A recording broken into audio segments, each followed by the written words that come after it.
They locked my 10-year-old daughter outside in a raging blizzard just to teach her a lesson. My wealthy family thought I was just a broke military veteran who would bow her head and take the disrespect. They forgot that 26 years in the armed forces taught me exactly how to handle hostile threats. What happened next hit them harder than the storm outside, and absolutely no one saw it coming. The wind was howling at 70 miles an hour, driving the freezing sleet sideways across the timber porch of the luxury mountain cabin. I had only been gone for 5 minutes to grab dry firewood from the shed out back. But when I reached for the heavy brass handle of the front door, it would not budge. The deadbolt had been thrown from the inside. I wiped the thick layer of frost off the glass pane, and my heart completely stopped in my chest. Through the window, I saw my 10-year-old daughter Layla huddled in the far corner of the back patio. She was shaking violently, wearing nothing but a thin cotton t-shirt and leggings.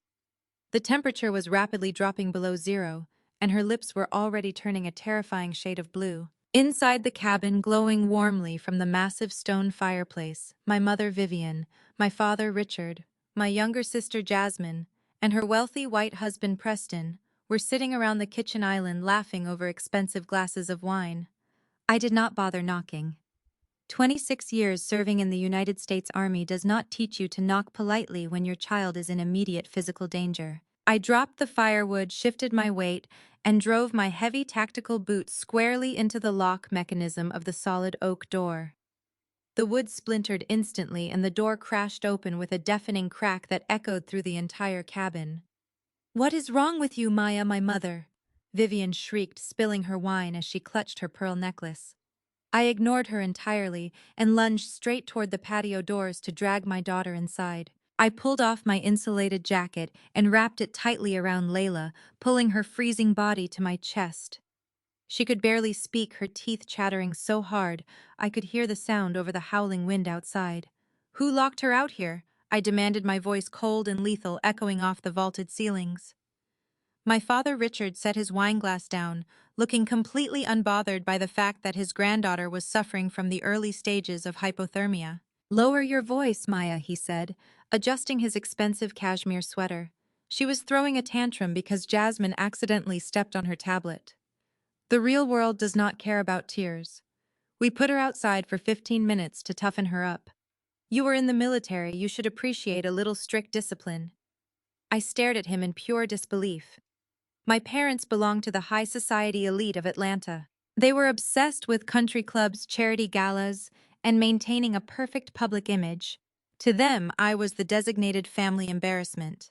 They thought my decades of military service were a low-class choice compared to my sister Jasmine, who had married into old money. Jasmine smirked from the leather sofa, crossing her legs. "Honestly, Maya, you coddle the girl too much. It is just a little snow. She needed to learn that she cannot cry over every little broken toy in this house. This is a luxury rental, not a daycare." Preston, my sister's hedge fund manager husband, stepped forward. He reached into the pocket of his tailored slacks, pulled out a crisp $100 bill, and tossed it onto the kitchen island. "Buy the kid a new screen private," he said with a condescending sneer, "and learn some basic manners. I paid 40 grand to rent this estate in the Blue Ridge Mountains for the week. I do not need my vacation ruined by your ghetto drama." I looked at the $100 bill resting on the marble countertop. Then I looked at Preston standing there with his smug smile, thinking his wealth made him untouchable. He always called me private as an inside joke to mock my military career. He assumed I was just a broke retired soldier living off a meager government pension. He thought I was defenseless and desperate for their wealthy charity. My mother walked over and placed a hand on Preston's shoulder, looking at me with pure disgust. "You should apologize to Preston right now, Maya," she demanded. "He was generous enough to invite you on this family trip, and you repay him by destroying the front door like a wild animal. Do you have any idea how much that oak frame is going to cost to repair? You will be paying for that out of your own pocket, assuming you even have the credit score to cover it." I stood up slowly, making sure Layla was wrapped securely in my heavy jacket. She was still shivering against my leg, her small hands gripping my cargo pants tightly. "First of all, Preston," I said, my voice dropping to a terrifyingly calm whisper, "I retired as a master sergeant, not a private, And second, you do not ever lay a hand on my child or put her in danger again." My father scoffed, stepping forward to back up his precious son-in-law. "Do not threaten him in this house, Maya. Preston is the only reason you are even standing in a place like this. You should be down on your knees thanking him for letting you breathe this mountain air, instead of breathing smog back in your cheap apartment." The absolute audacity of their delusion was almost laughable. For years I had played the role of the quiet, estranged daughter to keep the peace. I let them believe whatever they wanted about my financial status, because it kept them out of my business. They had absolutely no idea that I was the founder and CEO of Aegis Vanguard, a private security and crisis management firm worth hundreds of millions of dollars. They thought I was working as a low-level security guard at a local mall. They did not know that the very tactical boots I used to kick their door in cost more than Preston's entire designer outfit. Jasmine rolled her eyes and poured herself another glass of wine. "Just ignore her, Preston. She is just bitter because she has nothing to show for her life, except some combat boots and a bad attitude. Maybe if she had married well, like I did, she would not be so angry all the time." Preston chuckled and took a sip of his drink, looking me up and down with utter contempt. "Let it go, babe," he told my sister. "We cannot expect people from her tax bracket to understand how to behave in polite society." "Listen closely, Maya," he added, pointing a manicured finger directly at my face. "You are going to clean up the snow. You tracked into the hallway. Then you are going to take your kid upstairs and stay out of sight for the rest of the evening. If you cause one more problem, I will personally have the local sheriff drive up here and arrest you for property damage." I felt the familiar cold calculation of my military training take over my mind. I was calculating the exact amount of force it would take to neutralize Preston and throw him out into the snow to see how much he appreciated being toughened up. I looked at the broken doorframe, feeling the freezing wind howling into the living room. I was about to drop the facade and watch his arrogant smile shatter into a million pieces. But before I could even open my mouth, the entire cabin violently shuddered. A massive crack of thunder echoed through the mountains, followed by the terrifying sound of ancient pine trees snapping under the heavy weight of the ice outside. Instantly, the glowing lights of the crystal chandelier above the dining table flickered twice and died. The hum of the central heating system cut off completely. The entire luxury cabin was suddenly plunged into pitch-black darkness. The power grid had completely blown out. I heard Jasmine scream in the dark, dropping her wine glass on the hardwood floor where it shattered into pieces. Preston cursed loudly, and I could see the faint glow of his smartphone lighting up his panicked face. "What is going on?" he yelled, tapping his screen frantically. "I have no signal. The Wi-Fi is down and my cell service is completely dead." The temperature inside the cabin was already beginning to drop rapidly as the 70-mile-an-hour winds ripped through the broken front door I had just kicked open. My arrogant family was suddenly trapped in complete darkness, completely isolated from the outside world, in the middle of a record-breaking blizzard. And their only lifeline was the very woman they had just humiliated. The sudden darkness swallowed the room completely, leaving nothing but the violent howling of the wind tearing through the broken front door. I pulled Layla tighter against my chest, feeling her small body trembling uncontrollably. Then I heard it, a high-pitched rattling sound coming from her throat. Her chest began to heave against me in sharp, erratic jerks. The freezing air rushing into the cabin had triggered her severe asthma. She was struggling to pull oxygen into her lungs and her breathing was growing more shallow by the second. "Mom, I cannot breathe." Layla gasped, her voice a barely audible wheeze in the dark. I held the back of her head and told her to focus on my heartbeat, instructing her to take slow, measured breaths, the way I had trained her during her previous attacks across the room. Preston was slamming his hand against the kitchen island, complaining loudly that his phone was essentially a useless brick. Jasmine began whining about the sudden drop in temperature, demanding that our father figure out how to start the backup generator. Nobody seemed to care that a 10-year-old girl was suffocating right in front of them. I needed a light and I needed her emergency medical kit immediately. I relied on my muscle memory and spatial awareness to navigate the pitch-black room. I moved past my panicking mother and headed straight for the hallway closet where I had stored my heavy tactical duffel bag. Upon arrival, My hands moved swiftly in the dark, unzipping the main compartment I knew. The exact layout of my gear. Everything was packed with military precision. But as my fingers swept across the interior, something felt terribly wrong. The weight distribution was off. My spare combat boots had been shoved to the side, and the waterproof lining was tangled. More importantly, the designated side pocket, where I kept the emergency medical supplies for Layla, was completely empty. Panic is a luxury a soldier can never afford, so I forced my heart rate to steady. I pulled a small tactical flashlight from my belt and clicked it on the bright beam, cut through the darkness, sweeping across the hallway and landing directly on Jasmine. She was standing near the staircase, wrapped in a thick designer blanket, holding an unlit candle. "Who touched my bag?" I demanded, my voice echoing off the hardwood floors. Jasmine shielded her eyes from the bright light, looking more annoyed than intimidated. "Move that light out of my face." "Maya," she snapped. I marched toward her, closing the distance between us in 2 heavy steps. My flashlight illuminated her feet. She was wearing a brand new pair of knee-high fur-lined designer snow boots. "I asked you a question, Jasmine," I said, keeping my tone dangerously even. "Who went into my tactical bag, and where is the green medical pouch?" Jasmine let out an exasperated sigh, adjusting her expensive blanket. She rolled her eyes as if I was inconveniencing her with my trivial problems. "I moved your ugly green bag out of the way," she admitted, casually crossing her arms. "Needed space in the closet to store my new boots, so the expensive leather would not get ruined by the damp floor. Your massive military backpack was taking up the entire shelf." I felt a cold surge of pure adrenaline flood my veins. "Where is the green pouch, Jasmine?" I asked again, stepping so close she was forced to lean back against the wall. She waved her hand dismissively toward the kitchen. "It fell out when I was moving your stupid bag. It looked like trash, so I told the cleaning staff to toss it. Before they left for the weekend, I think they threw it in the outdoor trash compactor on the side of the house." I stared at my sister, completely disgusted by the sheer magnitude of her ignorance and entitlement. "You threw away her emergency inhaler," I said, my voice dropping an octave. "My daughter is in the living room having a severe asthma attack because you locked her in a blizzard and you threw away her life-saving medicine to make room for a pair of shoes." Vivian hurried into the hallway, drawn by the commotion. Her priority, as always, was defending her golden child. "Do not yell at your sister, Maya," my mother scolded, stepping between us.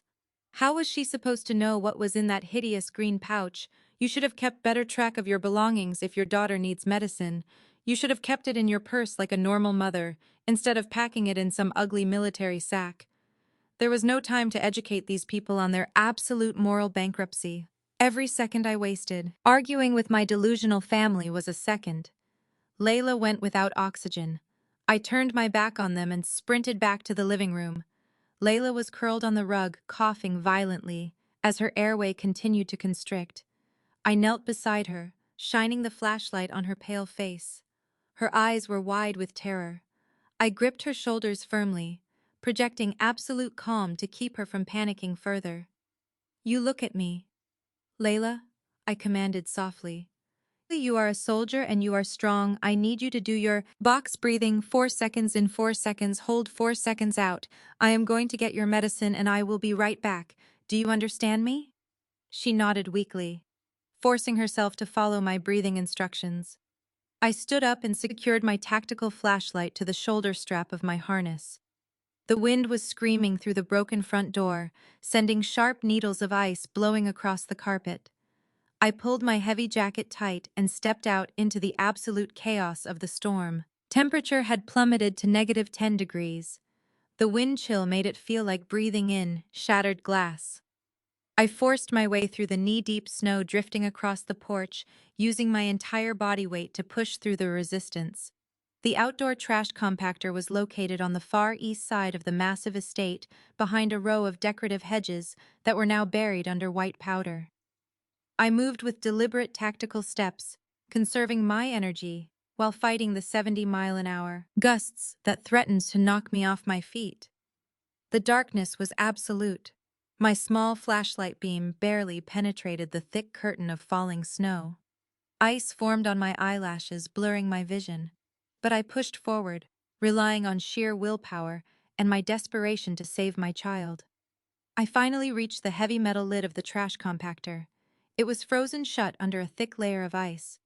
I raised my heavy boot and delivered a shattering kick to the latch, breaking the ice free.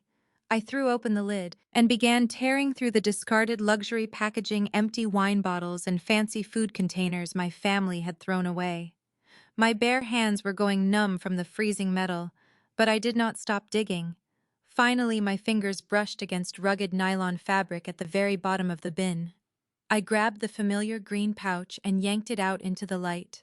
I ripped the zipper open and felt a massive wave of relief wash over me. The plastic casing of the inhaler was slightly cracked from being crushed under heavy garbage, but the pressurized canister inside was still fully intact. I clutched the life-saving medicine in my fist, secured the pouch inside my jacket, and turned back toward the cabin. The wind pushed against my back as I made the grueling trek across the frozen property. Instead of fighting my way back to the broken front door, I decided to enter through the side utility entrance near the kitchen. The heavy service door was unlocked. I slipped inside, pulling it shut against the storm and locking it securely behind me. The utility corridor was completely dark and silent. I stood there for a moment, catching my breath and letting the feeling return to my frozen fingers. My tactical boots made absolutely no sound as I moved down the hallway toward the main living area. I kept my flashlight off, navigating by memory, and the faint ambient light reflecting off the snow outside the windows as I approached the edge of the kitchen. I paused. The sound of hushed, urgent whispering drifted through the darkness. It was my father, Richard, and my brother-in-law, Preston. They were standing near the fireplace, thinking they were completely alone in the dark. I pressed my back against the wall, melding into the shadows, perfectly motionless. "We cannot let her leave." Preston hissed, his voice tight with desperation. "If the market opens on Monday, and I do not have that collateral, my entire hedge fund is going under. The feds are already sniffing around my accounts. I need her signature on that commercial deed. Richard, I need that $8 million property transferred to my holding company tonight, or we are all ruined," my father replied in a low, calculating tone. "Just calm down, Preston. We stick to the plan. Let the kid freeze a little longer. Let Maya panic. She will sign anything we put in front of her if she thinks she needs our money to pay for a private medical evacuation. We just have to break her spirit first." I stood in the pitch-black hallway, listening to my own father and his wealthy son-in-law casually discuss holding my daughter hostage just to extort me out of my inheritance. I pressed my spine flat against the freezing drywall, completely melding into the pitch-black shadows of the utility corridor. My breathing was completely silent, a technique drilled into me during decades of covert operations. The only sound in the cabin was the violent howling of the blizzard outside and the frantic, hushed voices of my father and my brother-in-law. Floating down the hallway, I needed to hear exactly what they were planning, but the wind rattling the window panes was making it difficult to catch every word. I reached into the concealed inner pocket of my tactical jacket, my fingers wrapping around a piece of equipment my family could never fathom me, owning a military-grade directional audio amplifier. It was roughly the size of a thick marker designed for my operatives at Aegis Vanguard to conduct urban surveillance. I slipped the tiny wireless earpiece into my right ear and pointed the discreet device toward the living room. Adjusting the frequency dial instantly, the background noise of the storm was filtered out, and their whispered conversation flooded directly into my ear with terrifying crystal clarity. Preston was pacing back and forth, his expensive leather shoes scraping against the hardwood floor. His voice was trembling with a pathetic mixture of rage and sheer terror. "You told me she would be easy to break," Richard Preston hissed, running a hand through his hair. "I do not have time for this game anymore. The SEC auditors are already freezing my secondary accounts. My hedge fund is completely underwater. I have $40 million in phantom assets that do not exist, and my investors are threatening to go to the Federal Bureau of Investigation. If I do not produce liquidity by Monday morning, I need that commercial plot in Atlanta. It is the only clean asset left that I can leverage to secure a bridge loan and keep the feds off my back." My father let out a harsh, frustrated sigh. The sound of a man who cared more about maintaining his country club status than his own flesh and blood. I know the stakes. Preston Richard shot back, his tone dripping with calculated malice. Do you think I want to lose my mansion and my standing in the society pages because my son-in-law is running a reckless Ponzi scheme? I told you, I have the situation under control. We just need to stick to the strategy. We planned when we invited her up to this mountain. We brought her here to isolate her, to strip away her defenses. She is just a retired soldier living on a fixed income. She does not understand how high society finance works. The old man was a fool for bypassing me and leaving that $8 million property exclusively to her in his will. It was a direct insult to me, and I am correcting that mistake this weekend. Through the earpiece, I heard the clinking of a glass as Preston presumably poured himself a stiff drink in the dark. But she is not cracking. Preston argued, his voice rising in panic. She just kicked the front door off its hinges and marched out into a deadly blizzard, like it was a walk in the park. She is completely unhinged, Richard. She is not acting like the broke, desperate woman you promised me she would be. I cannot wait much longer if she does not sign the deed, transferring the property to my holding company tonight. We are all going to federal prison.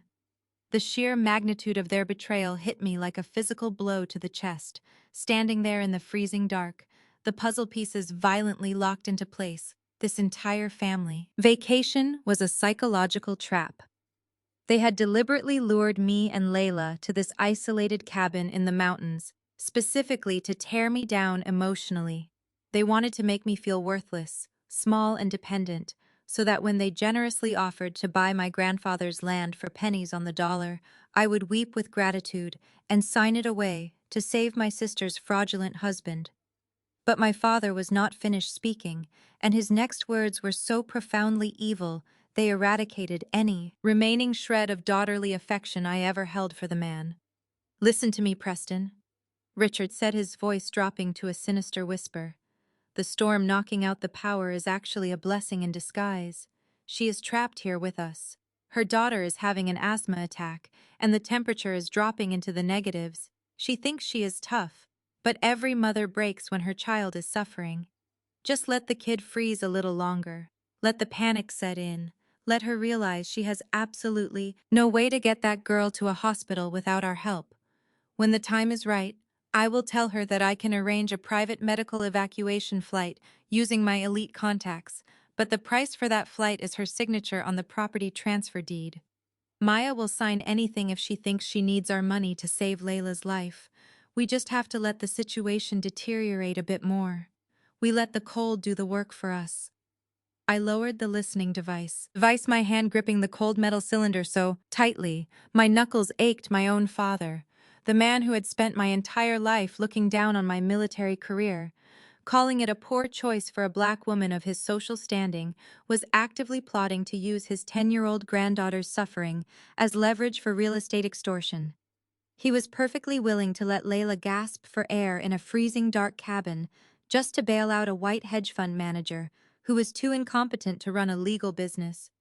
A dangerous, unnatural calm washed over me, erasing the shock and leaving behind a singular tactical objective: complete and total annihilation of their entire world. I reached into the waterproof zippered compartment resting against my chest, right next to Layla's rescued inhaler. I had brought the original deed to the Atlanta commercial property with me on this trip because my corporate legal team at Aegis Vanguard was preparing to break ground on a new $60 million tactical training facility on that exact plot of land. Next month, pulled the heavy folded parchment document from my jacket, gripping it in my left hand. I did not bother trying to stay quiet anymore. There was no need for stealth when dealing with cowards. I stepped out of the shadows of the utility corridor, my heavy boots landing with deliberate rhythmic thuds against the wooden floorboards. Preston and Richard instantly stopped talking, whipping their heads toward the hallway as I emerged into the faint moonlight filtering through the shattered living room windows. I walked straight toward them, my posture radiating the kind of lethal authority they could not even begin to comprehend. They froze like terrified prey, trapped in the headlights, completely paralyzed by the look of absolute violence in my eyes. I did not scream, I did not cry, I did not give them the satisfaction of an emotional breakdown. I walked directly up to the massive mahogany coffee table separating us and threw the thick legal document down. It landed on the wood with a heavy, resounding slap that echoed through the dark cabin, slicing right through the tension. I looked my father dead in the eyes, watching the color completely drain from his face as his gaze darted down to the familiar legal seal printed on the front of the paper. "Is this what you are looking for, Dad?" My fingers clamped around his wrist like a vice of solid steel. The smug, confident grin instantly vanished from Preston's face, replaced by a flicker of genuine confusion. He tried to yank his arm back, expecting me to let go like a submissive subordinate, but my grip did not yield a single millimeter. Instead, I tightened my hold, feeling the bones in his forearm shift under the pressure. Preston let out a sharp gasp of indignation and stepped directly into my personal space, trying to use his height and physical bulk to intimidate me. He leaned down, his face mere inches from mine, his breath reeking of expensive bourbon and unearned arrogance. "Let go of me right now, you ghetto thug!" Preston spat, his voice laced with the kind of racial and classist venom he usually reserved for closed country club doors. "You think because you spent your life playing in the dirt with other low-class soldiers that you can lay your hands on me. I am giving you a chance to save your kid, and you are acting like a typical uneducated street rat. You are nothing but a glorified mall cop, Maya. I manage billions of dollars while you probably struggle to pay your heating bill. Let go of my arm before I make sure you never work in security again." I locked Preston's wrist for a brief moment, forcing him to his knees in agony, then seized the dead satellite phone from his hand. My parents panicked, but I immediately declared martial law in this cabin. I pulled out my own encrypted satellite communicator, a device I owned as the CEO of Aegis Vanguard, a global security empire. To the utter shock of my family, I called for a tactical extraction team and medical support to our current coordinates. Preston turned pale as he realized my company was the very entity conducting the federal audit on his fraudulent hedge fund. The piercing blue light of the encrypted satellite communicator cut through the freezing darkness of the cabin, reflecting in the wide, terrified eyes of my family. I held the heavy device in my left palm, feeling the familiar, subtle vibration as its internal hardware bypassed every local cell tower and connected directly to a private military satellite orbiting thousands of miles above the raging blizzard. The device was a marvel of modern tactical engineering, built specifically for the executive board of Aegis Vanguard to maintain command and control from anywhere on the planet. I pressed my thumb against the biometric scanner at the base of the unit. The screen flashed green, validating my fingerprint and instantly opening a secure audio channel to the Global Operations Center in Washington. I reached down to the floor where my heavy tactical duffel bag rested and unzipped the reinforced secondary compartment. My movements were deliberately slow and methodical, forcing my family to watch every single action in agonizing silence. I pulled out a ruggedized matte black Panasonic Toughbook, a device built specifically to withstand explosive shock waves and extreme temperatures. The heavy metal casing clanked loudly against the mahogany coffee table, right next to the glowing blue satellite communicator. Preston was still hyperventilating on the leather sofa, his broken wrist cradled against his chest. His eyes were locked onto the laptop, as if it were an executioner's blade descending toward his neck. He knew exactly what was stored on the secure servers of my company. He knew that his entire fake empire was about to be dragged out into the harsh, unforgiving light of reality, and there was absolutely nothing he could do to stop it. I flipped the heavy screen open and pressed my thumb against the biometric scanner embedded in the keyboard deck. The screen flared to life, casting a harsh, pale white light across the freezing room. The shadows on the walls danced as the wind outside continued to batter the luxury cabin, but inside the only sound was the hum of the internal cooling fans spinning up. Without a local internet connection, the laptop automatically synced with the satellite tether, emitting a low digital hum as it established a heavily encrypted direct uplink to the Aegis Vanguard mainframe in Washington. I typed in my executive override credentials, bypassing the standard security firewalls and accessing the active operations database with absolute ease. My father. Richard stood completely frozen, his hands hanging uselessly at his sides. He was a man who worshipped wealth and status above all else, and he was currently watching a black woman he had deemed a failure seamlessly command military-grade technology. His brain simply could not process the paradigm shift unfolding before him. My mother Vivian was clutching Jasmine tightly, both of them staring at the glowing screen with a mixture of profound confusion and mounting dread. They still did not fully grasp the severity of what Preston had just confessed to them a few moments ago. They still believed that their elite social standing somehow made them immune to absolute ruin. I navigated to the Financial Intelligence Division folder and clicked on the Active Investigations directory. My fingers moved rapidly across the keys, opening a file heavily stamped with Security and Exchange Commission audit tags. The file was named Operation Hollow Shell, and it contained the complete forensic dissection of Preston and his supposedly prestigious hedge fund. I turned the laptop slightly so the brilliant white light illuminated my face, giving them a perfect view of my absolute lack of mercy. Let us take a look at the real Preston, shall we? I said, my voice cutting through the freezing air like a surgical scalpel. I scrolled down to the executive summary reading the cold hard numbers directly from the federal audit report. According to the forensic accounting sweep conducted by my tactical teams over the past 72 hours, your golden son-in-law does not manage a financial empire, Dad. He manages a highly sophisticated Ponzi scheme. His offshore holding accounts in the Cayman Islands, which he proudly claimed contained over $200 million in client assets, are completely empty. There is nothing there but air and fabricated banking statements. Preston let out a pathetic whimpering sound, burying his face in his good hand as the truth was laid bare. Jasmine looked at him, her eyes wide with mounting terror. She shook his shoulder, demanding to know what I was talking about. She begged him to tell her I was lying, and to prove he still had the money that funded their extravagant life. He has absolutely nothing, Jasmine, I answered for him, keeping my eyes locked on the scrolling data blocks. Preston burned through his family trust fund 3 years ago on bad speculative tech investments and luxury assets he could not actually afford to maintain. To cover his tracks and maintain his image as an old money financial genius, he started illegally siphoning funds from new investors to pay fabricated returns to his older clients. It is textbook wire fraud, and it is a massive federal felony that carries decades of mandatory prison time. I clicked into the next subfolder, pulling up the specific transaction logs and routing numbers. My team tracked the money. Preston, I continued reading the details right off the high-resolution screen. We tracked every single wire transfer, every fake shell company, every dummy corporation you set up in Delaware to hide the catastrophic bleeding.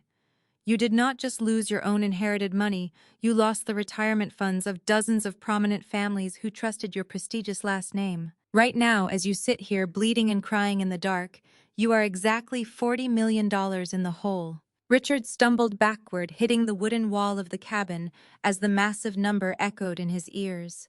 He repeated the amount, $40 million, clutching his chest in absolute horror.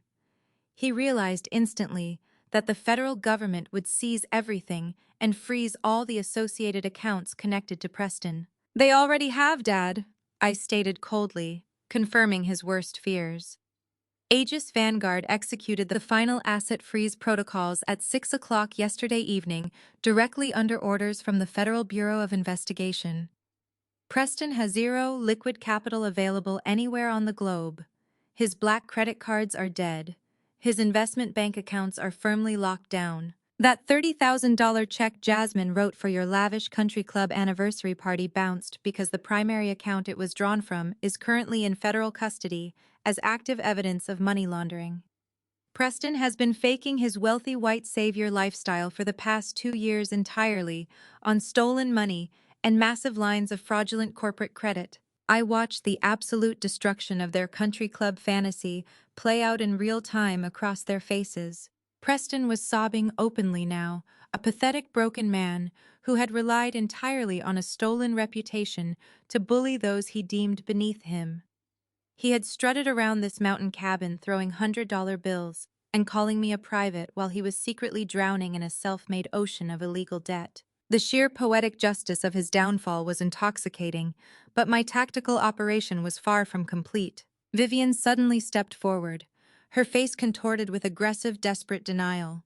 Her entire identity was completely wrapped up in being the mother of a wealthy, high-society daughter, and she absolutely refused to let that specific delusion die without a fight. She pointed a shaking, manicured finger at me, her pearl necklace rattling against her chest as she drew in a ragged breath. "You are lying!" Vivian screamed, her voice desperate and shrill, echoing painfully in the dark space. "You are making all of this up because you are jealous of your sister, and you always have been. You have always been jealous of Jasmine because she married into an elite, wealthy family, while you ended up alone playing soldier. Preston comes from old money Maya. His family has deep connections you cannot even begin to dream of. My daughter is not broke. She is a senior partner at a law firm, and she lives in a $5 million estate in the most exclusive neighborhood in Buckhead. You are just a bitter, vindictive woman trying to ruin our peaceful vacation with fake computer documents you typed up to look important." Jasmine nodded, vigorously clinging to her mother's words like a life preserver in a violently stormy ocean. "Yes," Jasmine cried out, wiping thick streams of tears from her cheeks. "Preston bought me that beautiful estate in cash for our anniversary. We have a security gate and a private heated pool and imported marble floors from Italy. We are rich, Maya.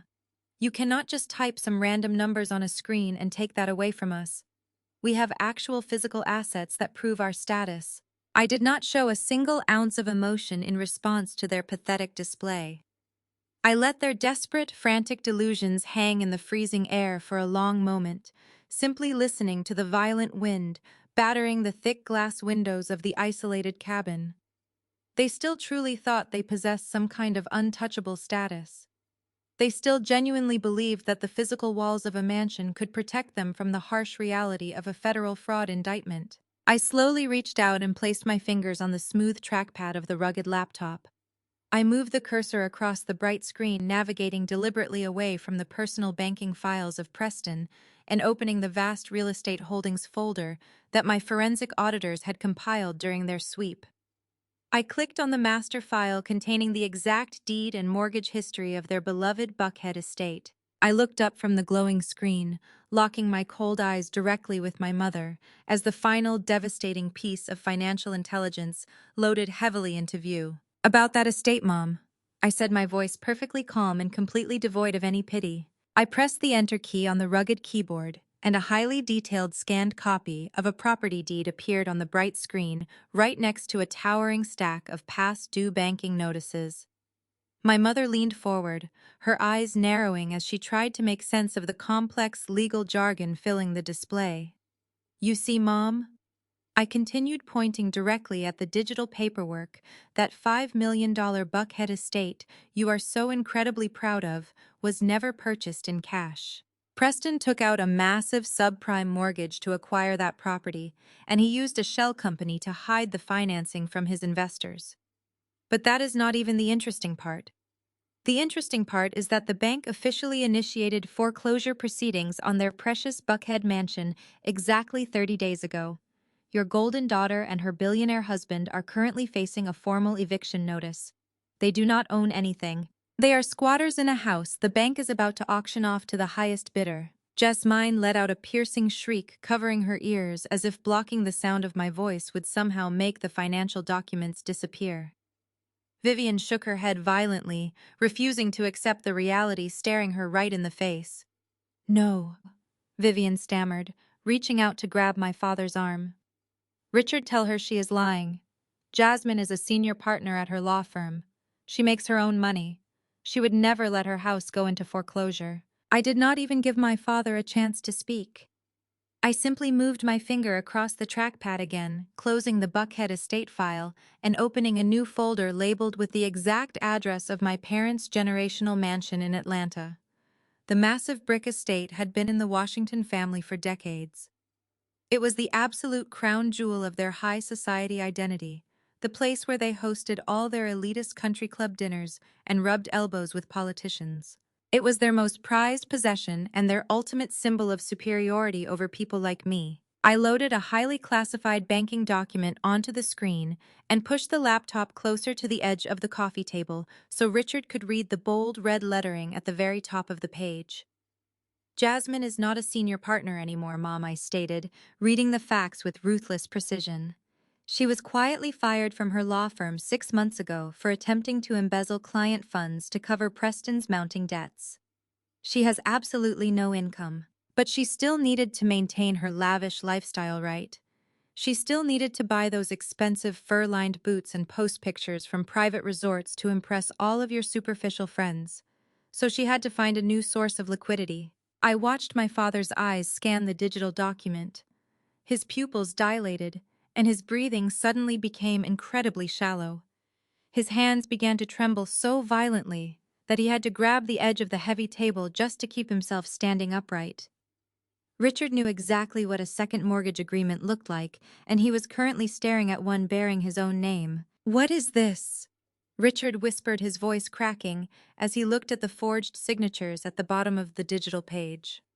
"Maya, what is this document?" I looked directly into his terrified eyes, delivering the absolute heaviest payload of my entire tactical strike. "That is a second mortgage, Dad," I answered, my voice echoing off the wooden beams of the freezing cabin. Exactly 4 months ago, Preston completely ran out of investors to steal from. He needed a massive injection of cash to keep the Security and Exchange Commission from seizing his remaining domestic accounts. So your perfect golden child decided to help her husband by using her legal background to draft a fraudulent loan agreement. She forged your signature and mother's signature on a massive corporate loan application using the generational Atlanta mansion as the primary collateral. She stole $5 million right out from under you to bail out a failing hedge fund and buy herself more time pretending to be rich. Vivian let out a sound that was half gasp and half sob. She stumbled backward, bumping into the leather sofa, her hands flying to her face in sheer disbelief. "Jasmine, you did not," Vivian cried out, looking at her favorite daughter with a mixture of absolute horror and desperate pleading. "Tell me you did not put a lien on our house." Jasmine backed away from our parents, her face slick with tears and sweat. She was trembling uncontrollably, shaking her head and backing herself right into the corner of the dark room. I was going to pay it back," Jasmine stammered, her voice breaking into a pathetic whine. "Preston promised me he was going to double the money in the market and pay off the loan before the bank ever sent the first notice. It was just a temporary bridge loan, Mom. We just needed a little bit of time to fix the accounts." "You forged my signature!" Richard roared, the sound tearing from his throat like a wounded animal. He lurched forward, his face turning a dangerous shade of crimson. "You put our home, our entire legacy up as collateral for this worthless criminal." "It gets significantly worse," Dad, I interrupted, refusing to let the momentum of the strike slow down for even a single second. I scrolled to the final page of the financial audit, bringing up a series of aggressive legal notices issued by a major national bank. "Because Preston is completely bankrupt and your daughter has no job, they have not made a single payment on that fraudulent loan.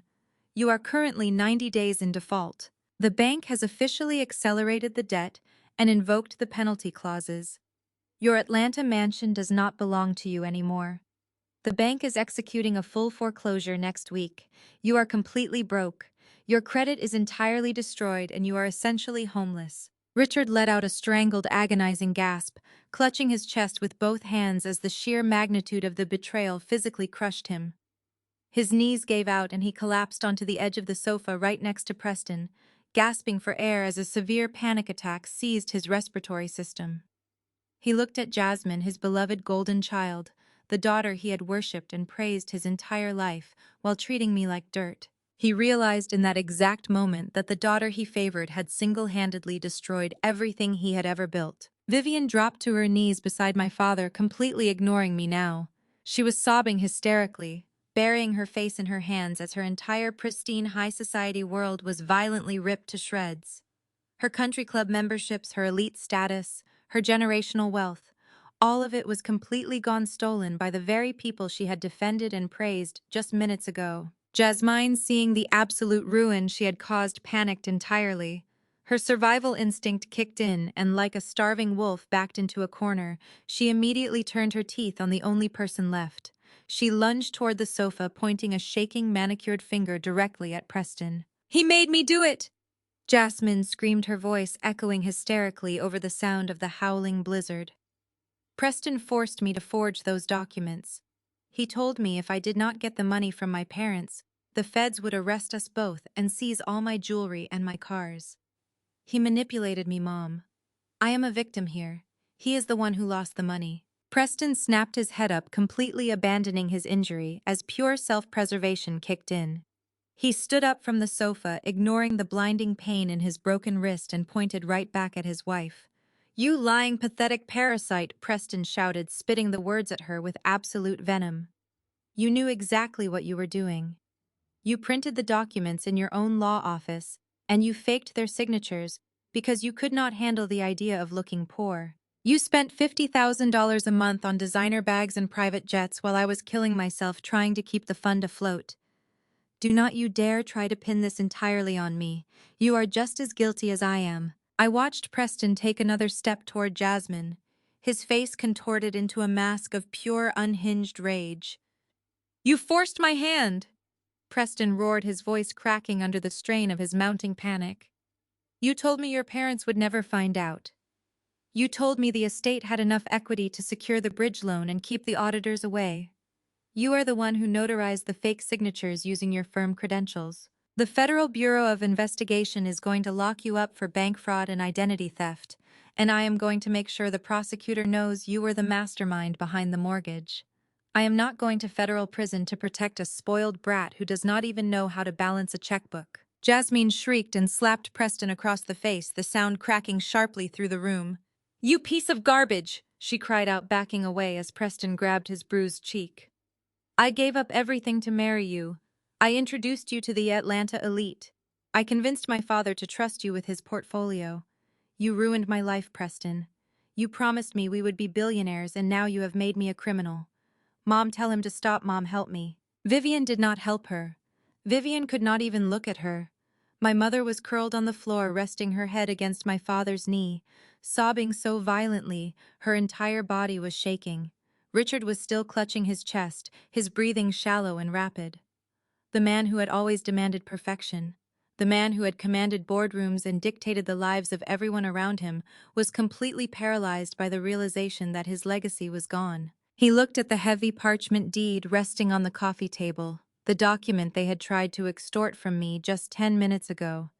He realized now that my grandfather had bypassed him and left the commercial plot to me, because my grandfather knew Richard would inevitably lose everything to his own blinding vanity. The blizzard outside slammed against the windows, rattling the thick glass, as if the storm itself was trying to break in and witness the destruction of the Washington family. The temperature in the room continued to drop, but the heat of their hatred for one another kept them screaming. I stood there observing the chaos with the cold, calculating precision of a battlefield commander watching an enemy stronghold collapse under artillery fire. I had not raised my voice once. I had not thrown a single punch since putting Preston on his knees. I had simply presented the absolute, undeniable truth and let their own toxic choices do the heavy lifting.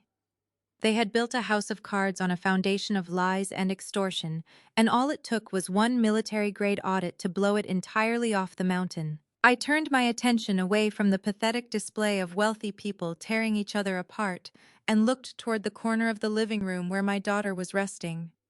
The chaotic screaming and the physical fighting between my sister and her fraudulent husband were completely irrelevant to me now. My only genuine concern was Layla. I walked past my weeping mother and my hyperventilating father, my heavy tactical boots making no sound on the hardwood floor. I knelt beside Layla and gently placed my hand against her forehead. Her breathing had stabilized significantly thanks to the emergency inhaler and the box breathing techniques I had drilled into her.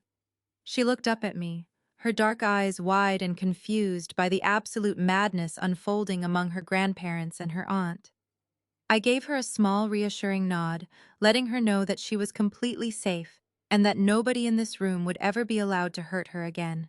I stood back up and slowly turned around to face the devastating wreckage of the Washington family. Vivian was crawling across the expensive rug, her designer dress completely ruined, as she desperately reached out to grab the hem of my cargo pants. "Maya, please," Vivian sobbed, her voice cracking under the weight of her sudden poverty. "You have to help us. You have all that money now. You run a massive company. You can easily pay off the bank and get our house back. We are your parents, Maya.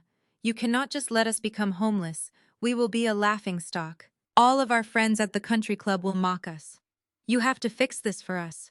You are the only one who has the liquidity to make this federal investigation disappear. You can hire the best lawyers to protect your sister. Please, Maya, do not let them take everything away from us. I looked down at the woman who had spent 26 years treating me like a shameful secret. I looked at the tears streaming down her face, ruining her perfect makeup, and I felt absolutely nothing. There was no empathy left in my heart for these people. They had completely drained the well of my compassion over decades of psychological abuse. They had pushed me aside at every turn, elevating a hollow golden child and her criminal husband simply because they looked the part of elite society. And now, when their entire universe was collapsing, they expected me to act like a loyal, obedient daughter and throw my hard-earned money into the black hole of their massive debts. The real world does not care about tears, Mom, I said, repeating the exact cruel phrase my father had used just an hour ago when my daughter was freezing on the patio. You need to toughen up. I am not going to ruin my peaceful vacation with your ghetto drama. Vivian gasped as her own toxic words were thrown right back into her face. Her eyes widened in absolute shock as she stared up at me, realizing that her manipulative crying was having absolutely zero effect on my tactical mindset. The desperation quickly morphed into a furious, venomous rage. She scrambled to her feet, pointing a shaking manicured finger at my face. "You ungrateful, vindictive brat!" Vivian screamed, her voice echoing shrilly in the dark, freezing cabin. "We gave you life. We put a roof over your head. We provided for you when you were nothing but a stubborn, difficult child. And this is how you repay us. You sit there with millions of dollars in your bank account and watch your own flesh and blood lose everything. You have always been a cold, heartless monster, Maya. You never cared about anyone but yourself and your stupid military games." I did not flinch. I did not raise my voice. I simply stepped forward, forcing her to back away from my daughter. "I am exactly the monster you created," I stated, my voice dropping to a low, lethal cadence that made her tremble. "Do not stand there and lecture me about being ungrateful when you have spent my entire existence pretending I was completely invisible. You want to talk about family loyalty? Let us review your track record, Vivian. Where was this deep family loyalty when I graduated from basic training? You and Dad did not even bother to show up to my military graduation ceremony because you were too busy touring a private preschool for Jasmine. You left me standing there alone on the parade field while every other soldier celebrated with their parents. I took another step forward, backing her toward the heavy mahogany coffee table. Where was this family bond when I was deployed to Afghanistan for 18 consecutive months? I continued the decades of suppressed anger, finally bleeding into my words and giving them a razor-sharp edge. You never sent a single letter. You never sent a care package. You never once called the Red Cross to see if I was even alive. But you made sure to post hundreds of pictures on social media showing Preston taking you on a luxury yacht tour in the Mediterranean. You told all your country club friends that I was just traveling abroad because you were too embarrassed to admit your daughter was holding a rifle in a combat zone. Richard tried to speak, holding a hand up to interrupt me, but I immediately cut him off, pointing directly at his chest, with absolute authority. "And you, Dad," I said, shifting my gaze to the man who had ruined his own legacy. "You spent my entire childhood telling me I was not smart enough to run a business. You told me I lacked the discipline to succeed in the corporate world. You sat at every Thanksgiving dinner and praised Preston for being a financial genius while looking at me with pure, unadulterated disgust. You told everyone who would listen that I was just a low-level security guard who would never amount to anything. Well, look at your brilliant genius now.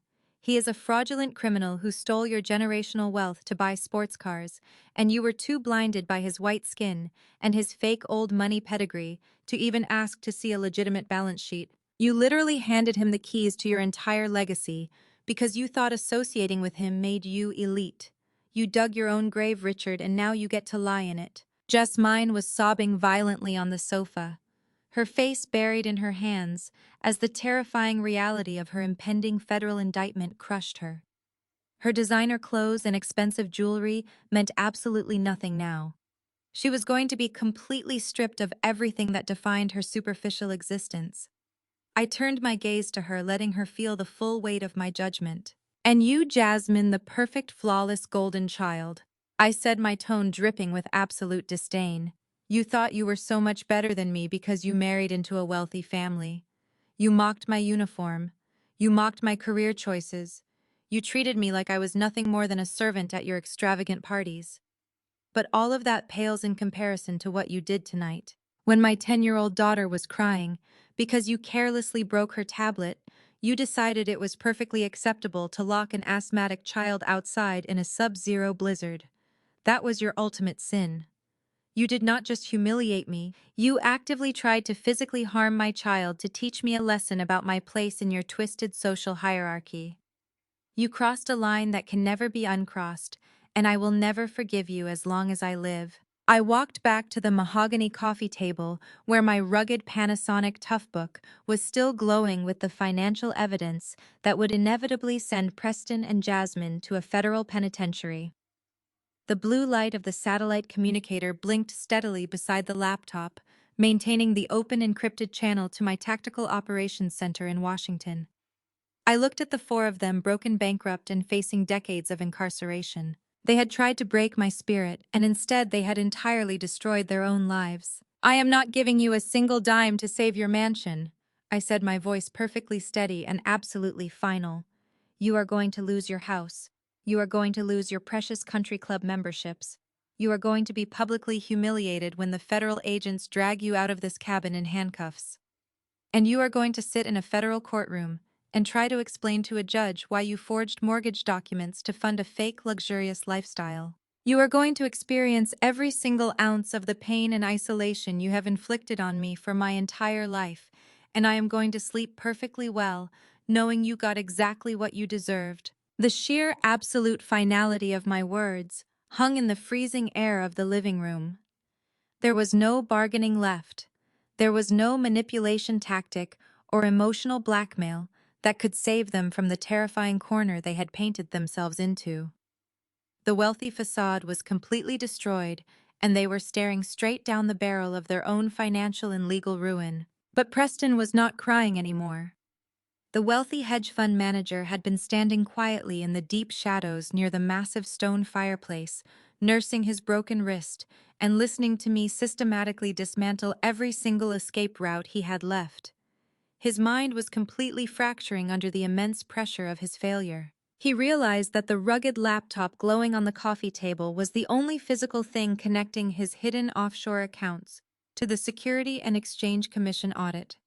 His arrogant brain, completely twisted by panic and desperation, convinced him that if he could just destroy the physical computer, he could somehow stop the digital transfer of the damning evidence. He had absolutely nothing left to lose. He was a cornered animal, facing the rest of his life in a federal prison, and his survival instinct completely overrode his basic common sense. Without making a single sound, Preston reached out with his uninjured hand and grabbed the heavy, solid iron fire poker resting against the stone hearth. The metal tool was nearly 3 feet long and weighed at least 10 pounds with a sharp, curved hook at the end. His eyes locked onto the glowing screen of my laptop, completely ignoring the fact that the data was already backed up to a secure satellite server and instantly accessible by my teams. All he saw was the physical object destroying his life and the black woman who had dared to bring him to his knees and expose his fraud. Preston let out a guttural, desperate roar that tore through the quiet cabin. He lunged out of the shadows, gripping the heavy iron poker like a baseball bat, swinging it wildly as he charged directly toward the coffee table, aiming a lethal, crushing blow right at my laptop and my head. The heavy iron fire poker sliced through the freezing air of the cabin with a vicious whooshing sound. Preston had completely lost his mind, throwing every single ounce of his remaining strength into a desperate overhead swing. His eyes were wild and bloodshot, fixated entirely on the glowing screen of the rugged laptop that held the digital keys to his federal indictment. He genuinely believed that if he could just smash the machine into pieces, he could somehow erase the $40 million of fraudulent debt he had accumulated. He was not just aiming for the Panasonic Toughbook, though. The trajectory of the heavy curved iron hook was angled directly toward my skull. He was perfectly willing to murder me in cold blood right in front of my 10-year-old daughter just to protect his fake country club lifestyle. When untrained civilians face sudden lethal violence, their brains naturally freeze in a state of sheer panic. Their nervous systems overload and they instinctively shrink away from the threat. But I was not a civilian. I had spent 26 years executing high-risk tactical operations in some of the most hostile environments on the planet. My nervous system did not freeze, it instantly hyper-accelerated. The chaotic living room seemed to slow down into distinct manageable frames of action. I tracked the exact arc of the heavy iron weapon, assessing its velocity, and the completely unbalanced footing of the desperate hedge fund manager wielding it. Preston was swinging wildly, leaving his entire center of gravity completely exposed. I did not step backward. Stepping backward is how you get killed. I stepped directly forward, sliding smoothly inside the lethal arc of the descending fire poker. I raised my left forearm, executing a textbook military blocking maneuver that intercepted his wrist just below the heavy iron handle. The kinetic impact sent a dull shockwave through my reinforced tactical jacket, but my bone structure did not yield a single millimeter. Preston gasped in shock as his downward swing was abruptly halted mid-air. Before his brain could even process the failure of his attack, I launched my counterstrike. I pivoted my hips sharply, transferring the entire rotational force of my core directly into my right hand. I grabbed his exposed elbow and violently twisted his arm outward, locking his shoulder joint into an agonizingly unnatural angle. The sudden severe torsion forced his fingers to involuntarily spasm and open. The heavy iron fire poker slipped from his grasp and crashed onto the hardwood floor with a deafening metallic clang, bouncing harmlessly away under the leather sofa. Preston was completely disarmed, but my tactical neutralization protocol was far from over. He had actively threatened the life of my child, and he needed to be permanently subdued. I maintained the iron grip on his elbow and stepped behind his right leg, driving the back of my tactical boot straight into the sensitive nerve cluster behind his knee. His leg buckled, instantly folding underneath him as he let out a sharp, breathless cry. As he fell forward toward the floor, I fluidly transitioned the arm lock, dropping my own body weight down and applying maximum leverage directly against his already compromised wrist joint. The sheer mechanical force of the submission hold was absolute. A loud, sickening pop echoed through the freezing living room as the bones and ligaments in his wrist completely gave way under the pressure. Preston unleashed a blood-curdling scream of pure agony that completely drowned out the sound of the raging blizzard outside. He collapsed onto the expensive rug, thrashing and writhing in blind pain, but I did not let go. I kept his broken arm pinned tightly behind his back, pressing my knee firmly against his spine to keep him securely pinned face down against the floorboards. My mother, Vivian, and my sister Jasmine were shrieking hysterically, backing themselves into the far corners of the dark room as they watched the violent dismantling of their wealthy savior. I completely ignored their pathetic wailing.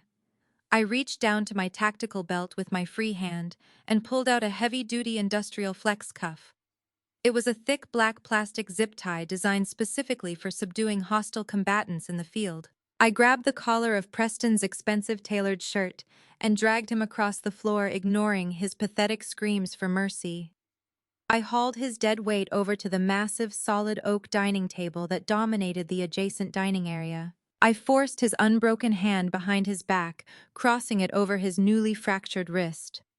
I looped the thick black plastic restraint around both of his wrists and threaded it through the heavy wooden support beam of the massive dining table. I pulled the end of the flex cuff with a sharp, violent yank, tightening the plastic teeth until they bit securely into his skin.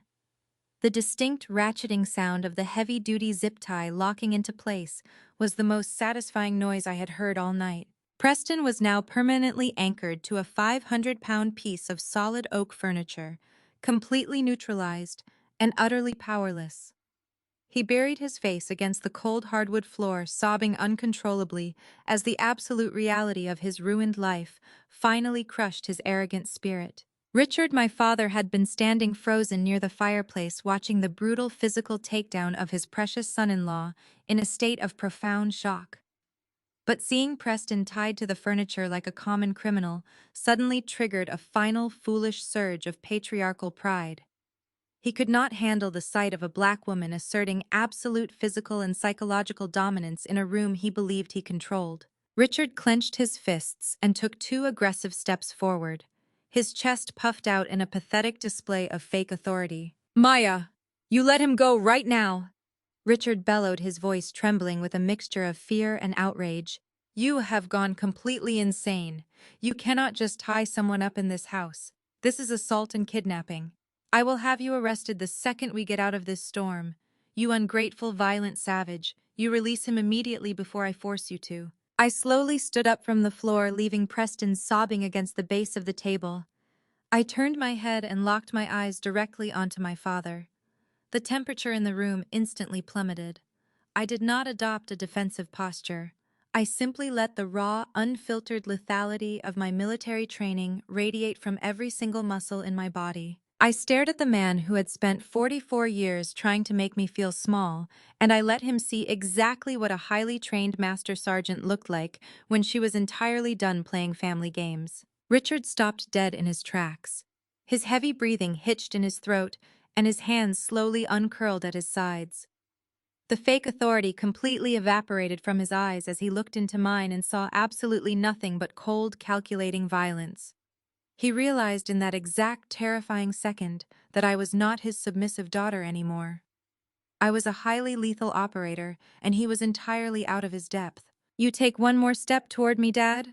I said, my voice dropping to a low, terrifying cadence that seemed to vibrate against the walls. "You take one single step toward me or my daughter, and I promise you I will snap your arm so badly you will never hold a golf club again. You want to talk about assault and kidnapping? You conspired to hold a 10-year-old asthmatic child hostage in a sub-zero blizzard to extort an $8 million property deed. You are not a patriarch, Richard. You are a desperate, cowardly criminal, and you are currently standing in a room governed entirely by my rules. If you breathe too loudly, if you raise your voice, if you even look at my child the wrong way, I will put you on the floor right next to that pathetic fraud, and I will zip-tie you to the other leg of this table. Do you understand my highly explicit warning?" Richard swallowed hard, taking a very slow, very deliberate step backward. He raised his hands slightly in a gesture of total surrender, completely yielding his territory. Vivian was weeping quietly in the corner, clutching Jasmine, who was staring at Preston in a state of catatonic shock. The entire high society facade of the Washington family had been violently ripped to shreds, leaving nothing but a room full of terrified, broken people. Eye contact with my father, keeping my tactical focus entirely engaged. But then the ambient environment of the isolated cabin began to rapidly change. It started as a very low-frequency vibration. The solid hardwood floorboards beneath my heavy tactical boots began to tremble slightly at first, and then with increasing rhythmic intensity. The sound of the raging blizzard outside the shattered front door was suddenly competing with a deep, heavy thumping noise that seemed to be echoing directly from the frozen sky above us. The vibration rattled the fine crystal glasses sitting on the dining table right above Preston's tied hands. The thumping grew louder and more aggressive, violently, tearing through the howling wind with the unmistakable mechanical roar of heavy dual-rotor engines. My family looked around the dark, freezing room in absolute panic, completely unable to comprehend the massive noise descending upon the isolated mountain property. Before any of them could even utter a single word of confusion, the pitch-black darkness of the cabin was abruptly obliterated. Multiple high-powered halogen spotlights suddenly pierced straight through the frost-covered windows, casting blinding pillars of brilliant white light across the living room and illuminating the swirling snow outside with terrifying absolute clarity. The blinding white halogen beams cut through the blizzard like physical blades, sweeping across the shattered living room and illuminating the absolute terror on my family's faces. The deafening roar of the dual-rotor engines was no longer just vibrating the floorboards. It was shaking the entire structural foundation of the luxury mountain estate. My mother Vivian screamed and threw herself onto the floor, covering her ears as the sheer acoustic force of the military-grade helicopters overwhelmed her senses. Richard stumbled backward, tripping over the edge of the expensive rug and falling hard against the stone fireplace, completely paralyzed by a level of raw mechanical power he could not comprehend or control. Through the frosted and cracked window panes, I watched the impossible silhouette of two heavily modified Sikorsky O-60 Blackhawk extraction choppers descend directly onto the frozen front lawn. The pilots of Aegis Vanguard were the absolute best in the world, executing a flawless synchronized landing in 70-mile-an-hour crosswinds that would have grounded any standard commercial or military flight. The massive downdraft from the rotors whipped the accumulated snow into a blinding artificial tornado, completely burying my father's expensive leased vehicles under thick drifts of white powder.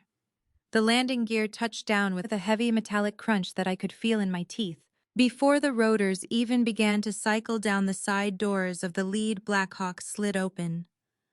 Dark figures poured out into the raging storm, moving with lethal coordinated precision. There were 12 of them, entirely clad in advanced winter tactical gear, heavy ballistic plates, night vision optics, and carrying compact assault rifles strapped tightly to their chests. They did not run. They moved with the terrifying fluid efficiency of a highly trained quick reaction force securing a hostile target zone. The first element breached the ruined front door of the cabin, kicking the remaining splinters of the oak frame entirely out of their path. The tactical operators flooded into the living room, their laser sights cutting through the dark space and immediately identifying every single person in the room. Jasmine let out a pathetic whimpering sound, pressing her back against the wall, assuming these heavily armed men were some kind of cartel hit squad sent to collect Preston's massive fraudulent debts. Richard tried to raise a shaking hand, attempting to project some kind of authority, even while cowering against the hearth. "Excuse me," Richard stammered, his voice barely audible over the roaring engines outside. "Who is in charge here? I demand to know who sent you." The operators did not even look at my father. They completely ignored the existence of the wealthy Atlanta elites, treating them like irrelevant pieces of furniture. The team leader, a massive former Marine Ranger, whose call sign was Kodiak, stepped directly past my weeping mother and stopped exactly 3 feet in front of me. He did not point a weapon. He did not shout orders. Instead, this towering, heavily armed contractor snapped his boots together and delivered a crisp, flawless military salute. "Aria, secured boss," Kodiak announced, his deep voice projecting absolute deference and respect. "The perimeter is locked down, and we have a fully equipped medical extraction team on standby for Layla. We brought the mobile intensive care suite on the second bird exactly as you requested." The sound of that heavily armed tactical commander calling me boss completely short-circuited whatever remaining brain cells my family possessed. Vivian slowly lowered her hands from her face, staring at me with an expression of pure, unadulterated shock. She finally realized that the massive global security empire Preston had been crying about was not just some abstract corporate entity. It was a highly lethal private army, and I was its absolute, undisputed sovereign. Richard looked from the operators back to me, his mouth opening and closing without producing a single sound. He had spent my entire life telling me I was a failure, and now an elite extraction force had just defied a catastrophic blizzard simply because I pushed a button on a radio. "Bring the medics in," I ordered, my voice completely calm and authoritative. Kodiak gave a swift hand signal to the doorway. 4 tactical paramedics rushed into the cabin carrying heavy trauma bags and portable oxygen tanks. They bypassed the cowering forms of my sister and my parents and headed straight for the corner where Layla was resting. The lead medic dropped to one knee, immediately assessing her breathing and wrapping her in a specialized thermal recovery blanket. "You did an incredible job stabilizing her core temperature, boss," the medic reported, checking her vitals with rapid efficiency. "We are going to start her on a nebulizer treatment and get her prepped for immediate transport to the mobile suite." I knelt beside the paramedics, brushing a stray curl from my daughter's forehead. She looked up at the heavily armed men surrounding us, and instead of looking scared, she gave me a weak but confident smile. She knew exactly who these people were. She had grown up running around the headquarters of Aegis Vanguard, treating my tactical commanders like her personal uncles. "You are safe now, baby girl," I whispered, keeping my tone gentle for her alone. "My team is going to take you to the warm helicopter, and we are going to get you out of this storm." From the other side of the room, a pathetic sobbing sound drifted over the noise of the medical equipment. Preston was still zip-tied to the massive oak dining table, his face pressed against the cold floorboards. The tactical operators had formed a security ring around the room, and two of them were standing directly over the disgraced hedge fund manager, looking down at him with absolute contempt. Preston tilted his head up, his eyes bloodshot and filled with the terrifying realization that his extortion plan had resulted in a private army taking over his rented estate. Kodiak approached me, gesturing toward the whimpering man tied to the furniture. "Do you want us to secure the hostile target for transport, boss?" Kodiak asked, his hand resting casually on the grip of his rifle. I stood up and looked down at Preston, letting him hear my response loud and clear. "Leave him exactly where he is," I commanded. "He is not flying on our birds. He broke federal laws and he actively threatened the life of a minor. His extraction is not our responsibility." Jasmine suddenly scrambled forward, grabbing the sleeve of Kodiak's tactical jacket. "You cannot just leave us here!" Jasmine shrieked, her fake high society accent completely ruined by her desperate panic. "You have to take us with you. We are her family. You work for my sister, so you have to listen to me. Tell your pilots to make room for us on those helicopters right now." Kodiak did not even flinch. He simply shifted his arm, dislodging Jasmine's grip with minimal effort. He looked at my sister the way a person looks at a stain on the bottom of their boot. "Ma'am, I strongly advise you to step back and keep your hands to yourself," Kodiak stated, his voice dropping to a low, menacing growl. "I take orders from the Chief Executive Officer of Aegis Vanguard and absolutely nobody else. If you attempt to grab my personnel again, I will consider you an active threat to the extraction protocol and I will restrain you next to your husband." Vivian let out a sharp gasp, pulling Jasmine back into the shadows. My mother finally understood that she had absolutely zero power in this situation. Her expensive pearls, her country club etiquette, her manipulative tears, none of it mattered to these hardened contractors. They operated in a world of absolute loyalty and tactical efficiency, a world I had built entirely from the ground up without a single drop of her toxic guidance. They respected capability and strength, two things my mother entirely lacked.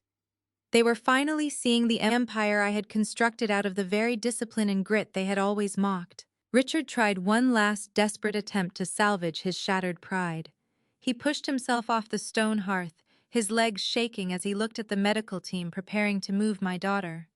"Maya, you cannot just abandon us in a freezing cabin with no power," Richard pleaded, his voice totally stripped of its usual arrogance. "We are your parents. We made a mistake, but we are still your family. You cannot just fly away in a private helicopter and leave us to freeze in the dark." I turned to my father, my expression completely devoid of mercy. "You did not make a mistake, Dad," I corrected him sharply. "You made a calculated decision to use my child's suffering as a bargaining chip for real estate extortion. You made your bed and now you are going to sleep in it without any heat." The lead medic gave me a thumbs up, signaling that Layla was stabilized and ready to be moved to the awaiting Blackhawk. I nodded, giving the authorization to initiate the physical extraction. The operators formed a tight protective corridor, leading from the shattered front door, straight out into the blinding snow, allowing the medical team to safely carry my daughter toward the massive helicopters idling on the front lawn. I was preparing to follow the medical team out into the storm when a sudden shift in the perimeter drew my attention back to the broken entryway. Kodiak stepped aside, creating an opening in the defensive line. Three new figures stepped through the splintered doorframe, shaking the heavy snow from their shoulders. They were not wearing the heavy ballistic armor or the matte black tactical gear of my Aegis Vanguard operatives. They were wearing simple dark windbreakers and utility boots. The lead figure, a tall man with a stern expression, reached into his jacket pocket and pulled out a leather credentials wallet, flipping it open as he stepped into the light of the tactical flashlights. The distinct gold shield pinned to the leather gleamed in the harsh illumination, revealing the bold letters of the Federal Bureau of Investigation. The golden shield of the Federal Bureau of Investigation gleamed in the harsh light of the tactical flashlights, completely extinguishing whatever tiny sliver of hope Preston still harbored in his pathetic soul. The lead agent, a tall, broad-shouldered man with closely cropped gray hair and a perfectly neutral expression, stepped fully into the freezing cabin, brushing the accumulated snow from his dark windbreaker. He was flanked by two other federal operatives who immediately fanned out, moving with the quiet, deliberate efficiency of men who arrested white-collar criminals for a living. The lead agent did not look at my parents, and he did not look at my weeping sister. He looked directly at me and gave a short, respectful nod, acknowledging the seamless coordination between his federal field office and my private tactical network. I lowered my laptop, closing the heavy reinforced screen with a definitive click that echoed sharply in the silent room. When I synced this device to the Aegis Vanguard satellite network earlier, I did not just download your financial files, Preston. I stated, my voice ringing out clearly in the frigid air. I established a direct encrypted pipeline to the Federal Bureau of Investigation field office in Atlanta. The forensic audit confirming your $40 million wire fraud and the operation of your illegal Ponzi scheme was transmitted directly to the lead prosecutor's desk 20 minutes ago. A federal judge signed the emergency arrest warrants while you were busy trying to smash my computer with a fire poker. Preston let out a sound that I can only describe as a dying animal gasping for its final breath. He was still kneeling on the hardwood floor, his broken wrist throbbing, his uninjured hand still secured to the heavy oak dining table by my tactical zip tie. He looked up at the federal agents, his face a grotesque mask of snot tears and absolute primal terror. The arrogant, wealthy, white savior who had mocked my military service and threatened to let my asthmatic daughter freeze to death was completely gone. In his place was just a cowardly thief, realizing he was about to trade his tailored suits and country club memberships for a concrete cell in a federal penitentiary. The lead FBI agent walked over to the dining table, looking down at Preston with absolute professional disgust. He reached into his belt and pulled out a heavy pair of steel handcuffs. My tactical commander Kodiak stepped forward, pulling a specialized cutting tool from his vest and cleanly snapping the thick plastic flex cuff that anchored Preston to the table. The moment his hand was free, the two federal agents hauled Preston roughly to his feet, ignoring his pathetic screams as they twisted his good arm behind his back and locked the cold steel cuffs securely around his wrists. "You have the right to remain silent." The lead agent began, his voice booming over the sound of the howling blizzard outside. "Anything you say can and will be used against you in a court of law." Jasmine's jaw dropped open, letting out a silent scream of absolute horror as the realization hit her. She stumbled backward, shaking her head violently, as if physically rejecting the truth, but there was absolutely nowhere left for her to run. The evidence was completely ironclad, and she knew her legal career was officially permanently destroyed. The lead agent stepped forward, grabbing her wrist with rough, uncompromising efficiency. He spun her around, forcing her hands behind her back, as she began to thrash and wail like a spoiled toddler throwing a tantrum in a toy store. The sharp metallic click of the handcuffs locking around her wrists was completely deafening. "You are also under arrest for conspiracy to commit wire fraud and aggravated identity theft."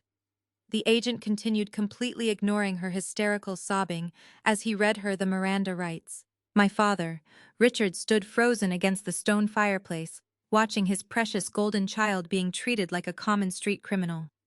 The daughter he had worshipped his entire life. The daughter he had always praised as the shining example of high society success was currently screaming and thrashing in federal custody. The heavy reality of his colossal failure as a parent and a judge of character physically crushed him, making him sag against the stone hearth, completely unable to intervene or protect her. He had built his entire identity on the illusion of elite perfection, and now his legacy was literally being handcuffed right in front of him. He was powerless to stop the federal government from taking away the only child he had ever truly valued. The federal agents did not waste any more time dealing with the emotional meltdowns of the Washington family. They grabbed Jasmine by the arms and began dragging her forcefully toward the shattered front door right behind her weeping husband. Jasmine kicked and screamed, her designer snow boots sliding uselessly against the frost-covered floorboards. She shrieked for our mother, begging to be saved, completely unwilling to accept that her elite status could not shield her from federal law enforcement. They hauled her out onto the freezing front porch, pulling her roughly through the knee-deep snow toward the waiting, heavily armored black SUV that the FBI had staged right behind my military helicopters. The sight of her favorite daughter being dragged out into the raging blizzard finally broke whatever tiny, fragile sliver of sanity my mother had left. Vivian let out an agonizing, blood-curdling scream that tore through the freezing cabin. She scrambled across the floor, completely ignoring the tactical operators securing the room, and lunged toward me, her eyes wide with sheer manic desperation. She grabbed the thick nylon fabric of my tactical jacket, her perfectly manicured fingernails digging frantically into my chest harness in a pathetic attempt to regain some form of control over a situation that was entirely lost. "Maya, you have to stop them!" Vivian shrieked, her face twisted into a grotesque mask of absolute hysteria. "You cannot let them take my baby away. She is your sister. You have to call your security men and make them stop the police. You have all this money and power. You have to save her." She shook me violently, her tears soaking into my cold weather gear as her panic reached an entirely new level of delusion. "And what about us, Maya? What are we supposed to do? The bank is foreclosing on our house next week. We have no money left. Where are we supposed to live? You are a multi-millionaire CEO. Maya, you have to fix this. You have to go to the bank tomorrow and buy our house back right now." My mother remained on her knees, clutching the heavy nylon fabric of my tactical harness with a desperate iron grip. Her tears soaking into the cold weather gear. She had just demanded that I buy back the generational Atlanta mansion from the bank, as if I were some kind of subservient walking checkbook, waiting to solve the catastrophic problems her golden child had created. I looked down at her manicured hands trembling against my chest plate, and I felt absolutely no obligation to comfort her. I reached down and firmly peeled her fingers off my uniform, one by one, breaking her frantic hold with slow, deliberate pressure. She stumbled backward, settling onto her heels as she looked up at me with wide, pleading eyes, expecting a rescue that was never going to come. "You want me to buy the house back?" I asked, my voice dropping to a terrifyingly quiet cadence that cut through the sound of the raging blizzard outside.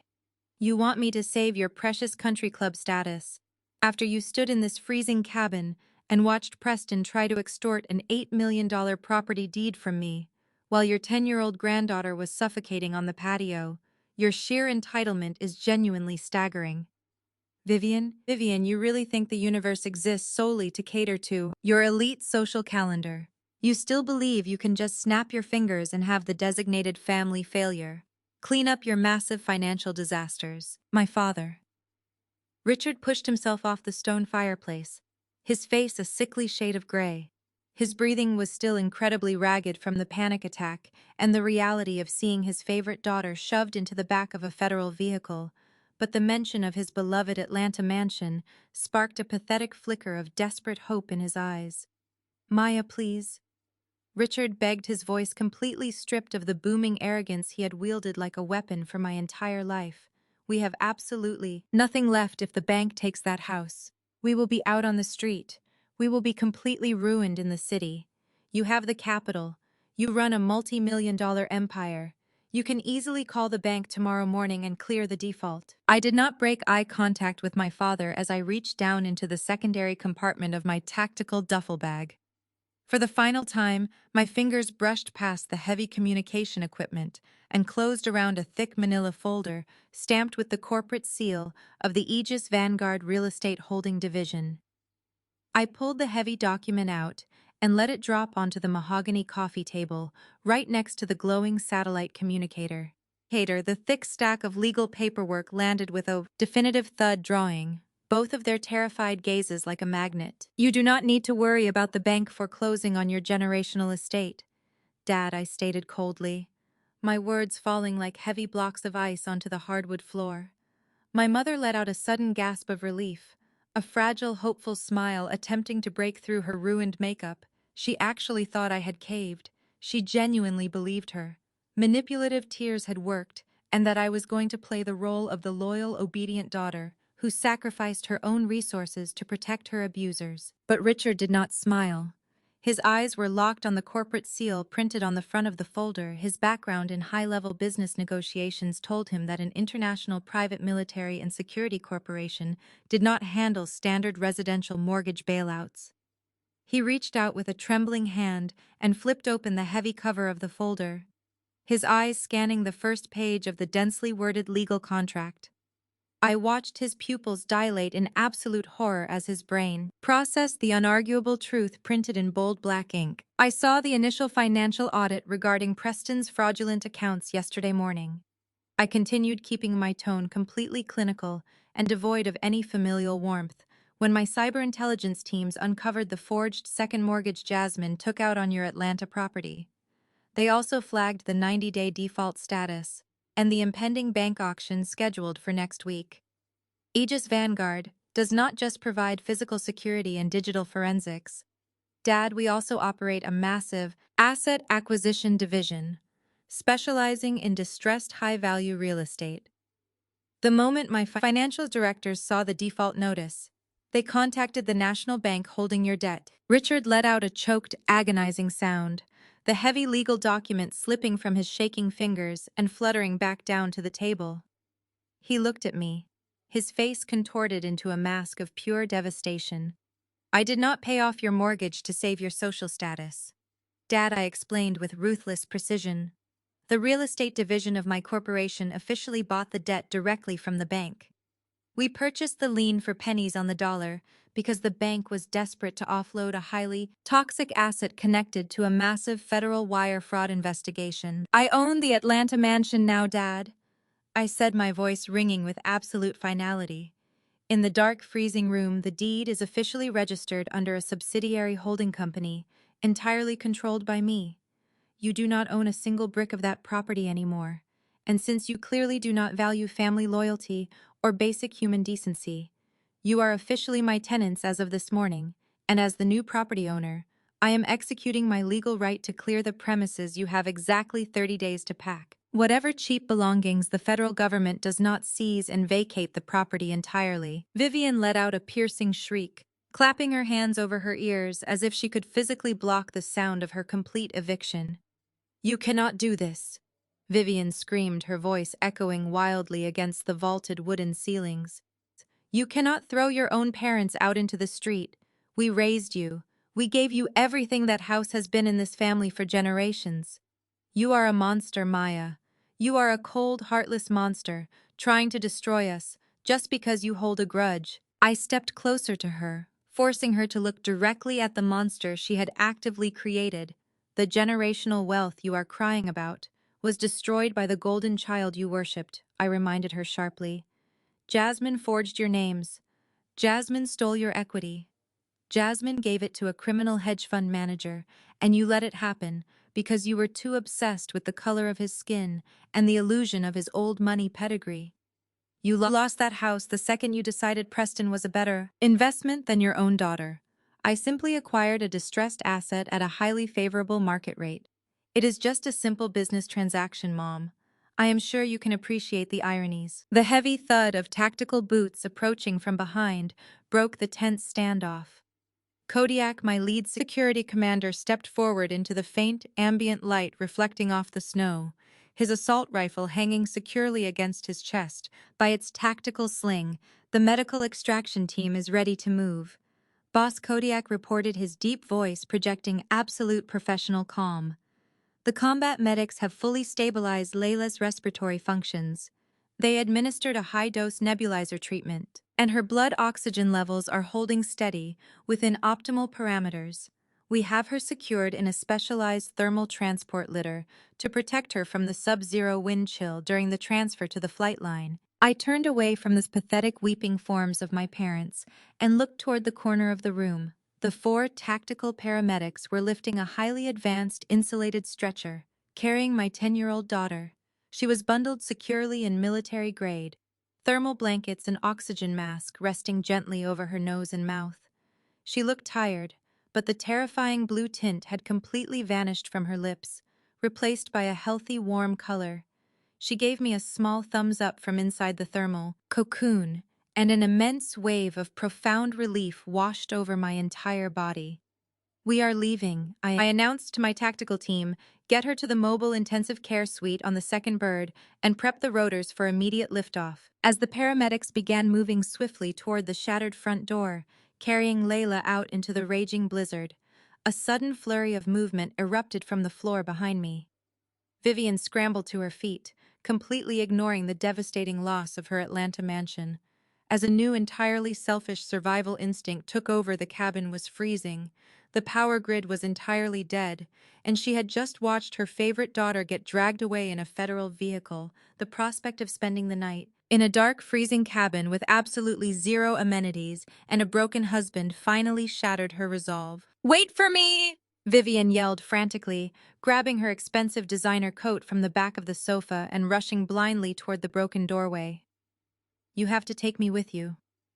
Maya, I cannot stay in this freezing cabin without any power or running water. I need to get back to the city so I can find a lawyer for Jasmine. I am coming on that helicopter with you." My mother forcefully shoved her way past my broken father, completely abandoning him near the cold fireplace. Without a second glance, she charged toward the open door frame. Her eyes locked onto the glowing, warm interior lights of the massive Black Hawk helicopter, idling on the snow-covered lawn. She genuinely believed that her status as my mother granted her a free pass onto a highly classified corporate extraction flight. She reached out to grab the handle of the medical litter, trying to physically push her way into the tight protective formation of my tactical operators, demanding a ride back to civilization, completely ignoring the fact that these heavily armed men answered exclusively to me. Vivian threw herself forward, her expensive designer boots slipping wildly on the slick ice covering the patio as she desperately tried to force her way past the defensive perimeter established by my tactical operators. She reached out with both of her manicured hands, aiming for the heavy metal grab handle of the Black Hawk fuselage, genuinely believing her status as an Atlanta socialite would somehow grant her priority boarding on a classified military-grade extraction flight. Kodiak did not even shift his wide stance to intercept her panicked charge. The massive former Marine simply stepped sideways, creating an impenetrable wall of thick Kevlar and solid muscle directly in her path. Vivian collided violently with his heavy chest plate, bouncing off the hardened ballistic armor like a fragile bird flying into a concrete pillar. She stumbled backward, crying out in sheer frustration as the massive downdraft from the spinning helicopter rotors whipped her perfectly styled hair into a tangled, freezing mess around her tear-stained face. "Ma'am, step back from the aircraft," Kodiak commanded, his deep voice projecting easily over the deafening mechanical roar of the twin turbine engines. He kept his thick-gloved hands resting loosely on his tactical vest, not even bothering to physically restrain her because she posed absolutely zero threat to his defensive line. "This is an active flight line, and you are currently in a restricted loading zone. Step back immediately before the rotor wash knocks you onto the frozen ground." Vivian ignored the strict tactical warning, completely consumed by her own selfish panic and the terrifying realization of her impending poverty. She pointed a trembling finger at me as I stood in the open doorway of the helicopter cabin, looking down at her from the elevated flight deck. "Maya, tell this giant gorilla to get out of my way," Vivian shrieked, her voice cracking painfully under the strain of the freezing wind blowing across the mountainside. "You cannot just leave me here on this mountain. The Federal Bureau of Investigation is dragging Jasmine away, and the power grid is completely dead inside the house. I will freeze to death in there. You have to let me on this helicopter. I am your mother. You owe me a seat on this flight." I looked down at her frantic face, watching her tears literally freeze against her cheeks in the sub-zero air, and I felt absolutely no maternal connection to her whatsoever. The desperate woman standing in the snow was a complete stranger to me, a toxic remnant of a past life I was entirely done participating in. I leaned forward slightly, gripping the heavy grab handle mounted to the airframe, letting the warm, pressurized air from the helicopter's internal heating system wash over my back, while my mother shivered violently in the freezing temperature. "Sorry, Mom," I stated my voice perfectly level and entirely devoid of any familial warmth or mercy. This flight is strictly reserved for Aegis Vanguard VIP personnel and authorized medical patients. Your name is not on the flight manifest, and my security commanders do not take orders from civilians who try to lock 10-year-old asthmatic children out in the snow just to teach them a lesson. Vivian gasped loudly, clutching the lapels of her expensive winter coat tightly against her chest, as the absolute finality of my cold words crashed into her nervous system. She looked wildly around the frozen lawn, searching for some kind of leverage or alternative escape route, but there was absolutely nothing left for her to grab onto. The heavy armored SUV belonging to the federal agents was already pulling out of the long, winding driveway, taking her precious golden child away to a federal holding cell in handcuffs. The broken luxury cabin stood dark and entirely uninviting behind her, its shattered front oak door offering zero protection against the rapidly dropping temperatures of the raging blizzard. "You are going to leave us to die!" Vivian wept, falling to her knees in the deep snow, completely abandoning any remaining shred of her prestigious country club dignity. "Nobody is going to die, Mom," I replied, looking down at her pathetic display with total tactical indifference. The storm is already beginning to break, and the heavy snowfall is visibly tapering off. I synced my communication with the local emergency broadcast network before we powered up the flight systems. The local county snowplows and emergency utility crews are currently mobilizing at the base of the mountain right now. They should be able to clear the main access roads and restore the local power grid in about 48 hours. You have plenty of gourmet food stored in the kitchen pantry that Preston bought, and the stone fireplace still works perfectly fine. You can spend the next 2 days sitting in the dark, thinking about your terrible life choices. Enjoy the cabin, Mom. The sound of heavy boots crunching through the thick snow drew my attention away from my weeping mother. Richard stumbled out onto the frozen patio, his face an unhealthy shade of ashen gray, and his breathing incredibly labored. He was wrapping his arms tightly around his chest, trying to preserve whatever body heat he had left, but the freezing wind was cutting right through his thin luxury sweater. He looked absolutely broken. A hollow shell of the domineering patriarch who had spent his entire life dictating my worth based on his shallow corporate metrics. He limped toward the helicopter, stopping just short of Kodiak's formidable defensive position. "Maya, please," Richard begged, his voice shaking so violently his teeth were literally chattering together in the frigid air. "You cannot do this to us. I know we made mistakes tonight. I know we pushed you too far, but we can fix this situation. We can change. I promise you, we can change the way we treat you. Just let us get on the helicopter, and we can fly back to Atlanta together as a family. We can sit down and talk about everything. I will listen to you, Maya. I swear I will finally listen to you and give you the respect you deserve. Just please do not leave me here in the cold with absolutely nothing." I stared at my father, watching the man who had mercilessly mocked my military service and celebrated my sister's fraudulent lifestyle, now begging like a stray dog for a seat on my corporate aircraft. He was not apologizing because he felt genuine remorse for his decades of abusive behavior. He was apologizing because he was freezing cold, terrified, and completely stripped of his generational wealth.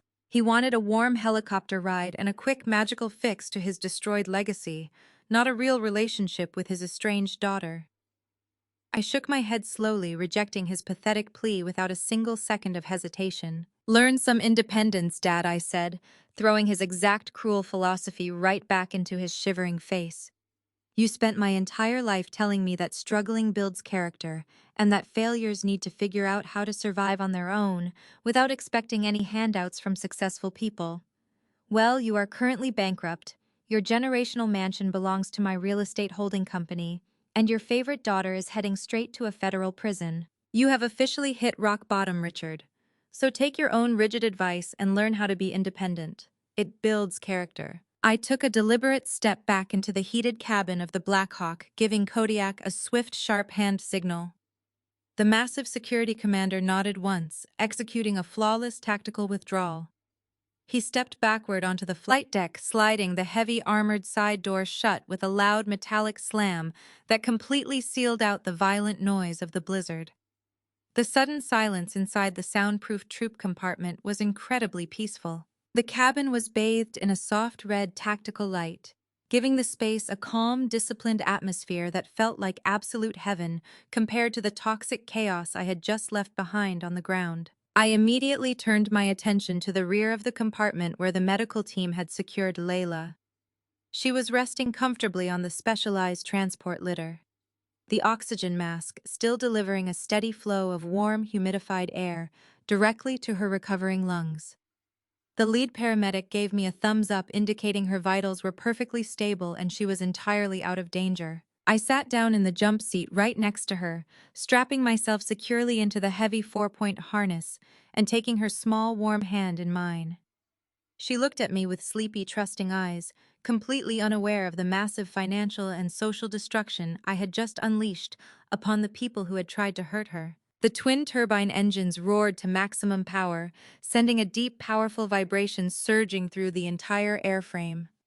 The pilot engaged the collective and the heavy military-grade helicopter lifted smoothly off the frozen lawn, defying the harsh winter conditions with absolute mechanical superiority. The aircraft banked sharply to the east, gaining altitude rapidly as we climbed above the dark tree line of the Blue Ridge Mountains. I leaned forward slightly, looking out through the reinforced glass window of the side door. Down below, the luxury estate was rapidly shrinking into the dark, snowy landscape. The powerful spotlights mounted to the belly of the Blackhawk swept across the front yard, illuminating two tiny, pathetic figures standing absolutely alone in the freezing snow. Richard and Vivian were staring up at the sky, watching their estranged daughter fly away in a multi-million-dollar aircraft, while they were left standing in the freezing dark with absolutely nothing to their names. Their entire high society fantasy had been completely obliterated, their illusions of grandeur shattered beyond any hope of repair. They had spent decades trying to make me feel small and insignificant, but as I watched them disappear into the raging storm, I realized they were the ones who were truly tiny. They were left entirely alone to face the catastrophic consequences of their own toxic actions, and for the first time in 44 years, I did not feel a single ounce of responsibility for their survival. I sat perfectly still at the defendant's table wearing a tailored charcoal gray suit, my posture radiating absolute military discipline and corporate authority. I was flanked by a team of 5 elite corporate litigators from Aegis Vanguard's legal division. They were the most ruthless, brilliant legal minds money could buy, and they were currently watching my parents with expressions of mild amusement. Across the aisle, my father Richard and my mother Vivian sat looking incredibly aged and withered. Their designer clothes were out of season and slightly wrinkled, a glaring physical manifestation of their new, broken reality. Their cheap local attorney stood at the podium, waving his hands frantically as he delivered an opening statement entirely built on fabricated delusions and aggressive slander. The opposing attorney paced back and forth, painting a tragic fictional picture of 2 innocent elderly socialites who had been violently terrorized by their own estranged daughter. He looked directly at the judge and boldly claimed that I suffered from severe undiagnosed combat trauma from my 26 years in the military. He argued that I had suffered a paranoid psychotic break during the winter storm and used a private corporate army to illegally kidnap my family and force them to sign over the deed to their generational Atlanta mansion. He told the judge that my parents were the true victims of a hostile corporate takeover orchestrated by a violent veteran who harbored deep-seated jealousy toward her successful sister. The sheer audacity of their demands was absolutely staggering. They were not just asking the court to reverse my legal acquisition of the Atlanta mansion. They were formally demanding $20 million in emotional damages and a 20% ownership stake in my private security corporation just to compensate them for the trauma I had allegedly inflicted upon them. My mother, Vivian, produced a lace handkerchief and began dabbing at her dry eyes, putting on a spectacular theatrical performance for the judge. She let out soft, pathetic sobs, trying to look like a heartbroken mother whose only crime was loving her ungrateful, violent daughter too much. Richard sat beside her, nodding solemnly, playing the role of the dignified patriarch who had been robbed of his legacy by a greedy corporate monster. They genuinely believed their country club acting skills could manipulate a federal judge the same way they had manipulated everyone else in their superficial lives. They thought they could just lie under oath and magically win back their stolen fortune. I did not speak a single word. I did not roll my eyes or scoff at their ridiculous accusations. I simply sat there looking at them with the cold, detached indifference of an apex predator watching its prey wander blindly into a lethal trap. When their attorney finally finished his dramatic, rambling opening statement, the courtroom fell entirely silent. The judge, an older, stern-faced man with zero tolerance for nonsense, turned his gaze to my defense table and nodded for my legal team to proceed. My lead corporate counsel, Mr. Crawford, stood up from the table. He did not carry a thick stack of legal briefs. He did not prepare a long, winding, emotional defense to counter their slander. He simply picked up a sleek black digital tablet and walked calmly toward the center of the courtroom. Mr. Crawford looked at the judge with absolute professional lethal confidence. "Your Honor, we have no witnesses to call today," Mr. Crawford stated, his deep voice projecting effortlessly through the large room. "We do not need to present character references or cross-examine the plaintiffs because their entire lawsuit is a complete and total fabrication. My client is the chief executive officer of a highly classified global security firm.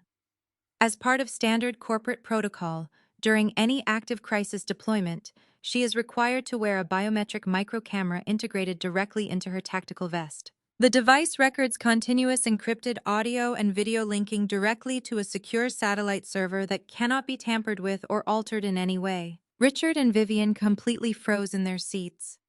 The fake theatrical tears instantly vanished from my mother's face, replaced by a look of sheer, unadulterated terror. Richard gripped the edge of his wooden table, his knuckles turning totally white as the absolute horror of Mr. Crawford's words penetrated his arrogant brain.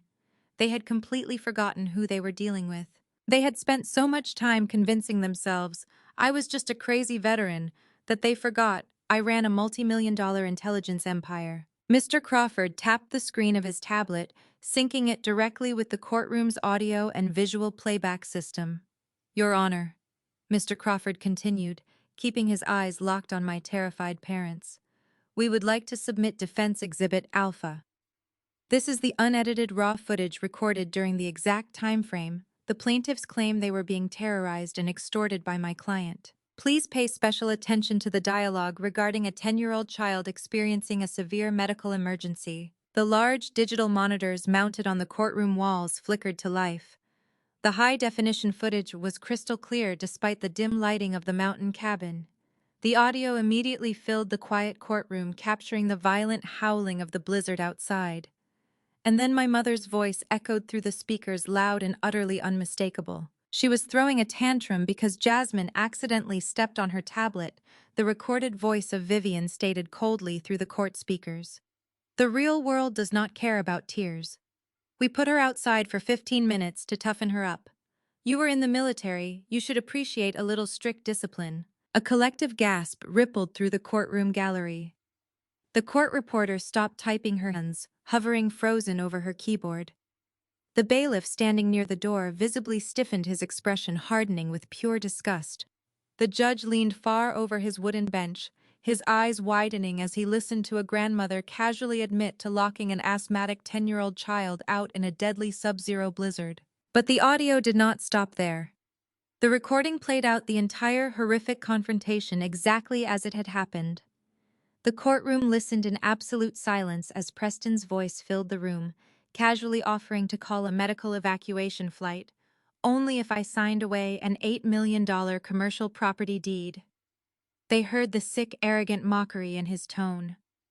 And then the final devastating nail in the coffin was driven home when my father's voice echoed across the room. "Just let the kid freeze a little longer," Richard was heard saying, his low, calculating tone perfectly captured by the highly sensitive directional microphone.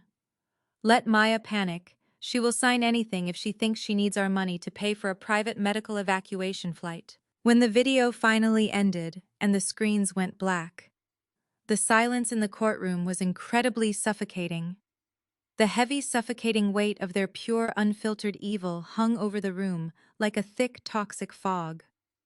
My parents' sleazy local attorney was physically shaking his face a sickening shade of pale gray. He slowly backed away from the podium, completely realizing that his clients had just committed blatant perjury and that his own legal career was now in severe jeopardy for filing a totally frivolous lawsuit based on massive, deliberate lies. He looked at Richard and Vivian with absolute hatred, realizing they had dragged him into a federal extortion trap. Vivian tried to shrink down into her wooden chair, attempting to make herself completely invisible as the burning gazes of everyone in the room bored into her. Richard was hyperventilating again, clutching his chest, as the reality of his absolute public humiliation finally destroyed whatever tiny shred of dignity he had left. They had brought this entirely upon themselves by refusing to just walk away and accept their consequences. The judge slowly took off his reading glasses and set them down on his bench. His face was flushed bright red with an intense, righteous fury that made the entire room hold its breath. He glared down at my parents, with a look of such profound disgust, it seemed to physically push them deeper into their seats. In my 30 years on the bench, I have never witnessed such an appalling display of pure sociopathic greed and parental cruelty. The judge stated, his voice vibrating with absolute lethal anger. You locked a sick child in a lethal winter storm and attempted to use her suffering to extort millions of dollars from your own daughter. And then you had the absolute unmitigated audacity to come into my courtroom, commit blatant perjury, and attempt to play the victim to steal even more money from the woman whose child you nearly killed. The judge picked up his heavy wooden gavel. His grip was so tight his knuckles were completely white. I am dismissing this entire case with extreme prejudice, the judge declared, his voice booming like thunder. This lawsuit is entirely frivolous, malicious, and completely without merit. But I am not stopping there. This court finds the actions of the plaintiffs to be so abhorrent and deeply fraudulent that I am officially ordering the plaintiffs, Richard and Vivian Washington, to pay the absolute entirety of the defendant's corporate legal fees. Richard let out a pathetic whimpering sound, grabbing his chest as the full weight of the judge's ruling crashed into him. My parents were already completely broke, living in a tiny, cheap apartment and struggling to buy basic groceries. They were now being ordered by a federal judge to pay the legal bills for a team of 5 elite corporate litigators representing a multi-million-dollar global security empire. The legal fees alone would easily exceed several $100,000. The judge had just handed them a financial death sentence perfectly, ensuring they would be forced into absolute unrecoverable bankruptcy for the rest of their miserable lives. The loud, sharp crack of the judge's gavel hitting the sounding block echoed through the room, sealing their fate with absolute permanence. My parents were completely ruined, and they had nobody to blame but themselves. I sat perfectly still at the defense table, offering them a cold, empty smile as the bailiffs moved in to clear the courtroom. They wanted to play games with a master sergeant, and now they were going to pay the ultimate price. 6 months had passed since the federal judge dropped the ultimate financial hammer on my parents, completely vaporizing whatever tiny scraps of dignity and wealth they had managed to hold on to. I was walking out of the massive sliding glass doors of the Aegis Vanguard Global Headquarters, located right in the heart of downtown Washington, D.C. The building was a towering monolith of reinforced steel and tinted ballistic glass, projecting the exact kind of absolute impenetrable authority that defined my entire corporate empire. The glowing corporate logo illuminated the busy street corner, casting a crisp blue light across the polished concrete plaza. The sharp autumn wind whipped through the bustling city streets, but I barely felt the chill through my tailored wool overcoat. I was flanked by a tight diamond formation of my elite executive protection detail, moving with the synchronized lethal precision that my company was famous for across the globe. My mind was entirely focused on a massive international defense contract we had just secured and making it home in time to help Layla with her science project. My lead security director, Kodiak, walked half a step ahead of me, his eyes constantly scanning the busy urban environment for any potential anomalies. A sleek, armored black SUV was idling at the curb right outside the designated executive loading zone, waiting to transport me back to my private penthouse. But as we approached the secure corporate perimeter, Kodiak suddenly raised a heavy gloved hand, signaling the protective detail to halt.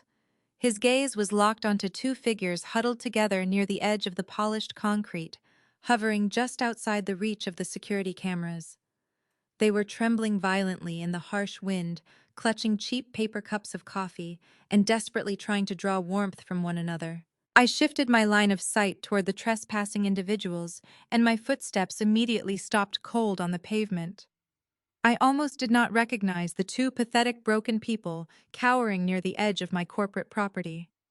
The physical transformation was so incredibly drastic, it looked as if a decade of brutal poverty had been violently compressed into 6 short months. It was Richard and Vivian, my former parents.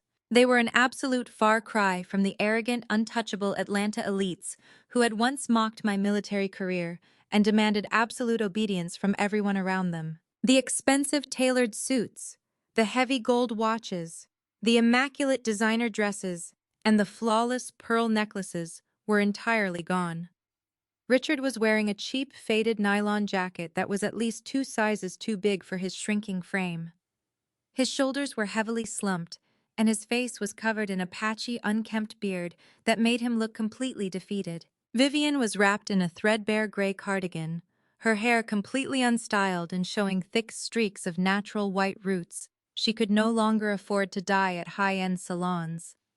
Her cheeks were hollow, and her posture was entirely broken.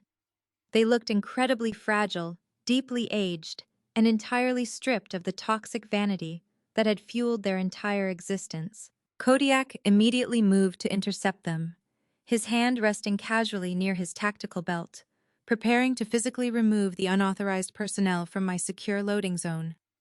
I raised 2 fingers, giving him a silent tactical command to hold his position but remain on high alert.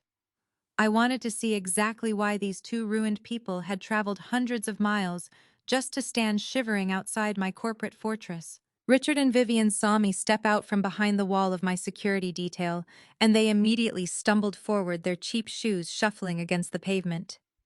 They did not walk with the arrogant strut of country club socialites anymore. They approached me with the slow, terrified hesitation of starving stray animals expecting to be kicked. "Maya, please wait, do not let them send us away," Vivian cried out, her voice cracking painfully in the cold city air. She stopped a few feet away from my security perimeter, wrapping her thin arms around her chest as she shivered uncontrollably. "We used the last of our money to buy a bus ticket up here just to see you. We had to sleep in the bus terminal last night because we could not afford a cheap motel room."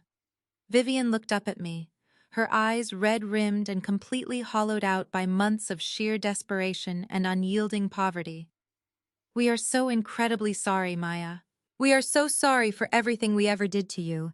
We were horrible, ignorant people, and we have paid the ultimate price for our arrogance." Richard stepped forward, standing beside the woman he had once paraded around high society galas. He could not even look me in the eye, keeping his gaze fixed firmly on the ground near my expensive leather boots. "The judge took absolutely everything from us," Richard whispered, his voice barely more than a pathetic, raspy croak. "The legal fees from your corporate lawyers completely bankrupted us. We had to sell all our remaining furniture and watches just to pay off the final court sanctions to avoid going to jail for perjury. We are living in a tiny, cramped 1-bedroom apartment in the absolute worst part of Atlanta. The heating unit is broken, and there is black mold growing on the ceiling. Every single person we ever knew at the country club completely cut us off. Nobody will even answer our phone calls anymore. Our friends treat us like we are highly infectious diseases. I tried to apply for jobs at local retail stores, but nobody will hire a disgraced 70-year-old man with a highly publicized federal perjury scandal attached to his name. And Jasmine refuses to speak to us." Vivian sobbed heavily, wiping her nose on the sleeve of her cheap cardigan. "She is sitting in a federal prison serving a 10-year sentence for the bank fraud and the forged mortgages. She blames us for everything. She says we pressured her into keeping up the wealthy facade and that we are the reason her life is destroyed. We have absolutely nobody left in this world, Maya. We are completely alone, and we are starving. We have been eating canned beans from the local charity pantry for the past 3 months, and we do not have enough money to pay next month's rent." Richard finally gathered enough courage to lift his head and look at me, his eyes swimming with desperate, pathetic tears. The man who used to scream at me and demand absolute perfection was now actively weeping on a public sidewalk in front of my employees. "We are not asking for a handout," Maya Richard begged, his voice breaking completely as he clasped his trembling hands together in front of his chest. "We are not asking you to buy us a house or give us our old lives back. We know we do not deserve your money. We are just begging you for a chance to survive. Please, Maya, let us work for you. You own this entire massive skyscraper," Vivian pleaded, gesturing wildly toward the towering glass structure behind me. "You have hundreds of employees. We will do absolutely anything you ask us to do. We will sweep the floors in the lobby. We will scrub the public bathrooms on the ground floor. We will empty the trash cans in the corporate mailroom. Just please give us minimum wage jobs so we can afford to turn the heat on in our apartment and buy real food. We will work the night shift so your important executives never have to see us. We have learned our lesson, Maya. The universe has completely broken us down, and we finally understand what it feels like to be treated like absolute garbage. Please just show us a tiny fraction of the mercy we never showed you." I stood perfectly still on the polished concrete plaza, listening to the tragic, desperate pleading of the people who had brought me into this world. I watched their shivering, broken bodies, and I listened to the raw, undeniable suffering pouring out of their mouths. A year ago, seeing my parents reduced to this level of absolute degradation might have provoked some kind of emotional response. I might have felt a sudden surge of vindictive triumph seeing the mighty Atlanta elites begging for janitorial positions. I might have felt a lingering echo of daughterly pity watching my mother tremble in a threadbare sweater.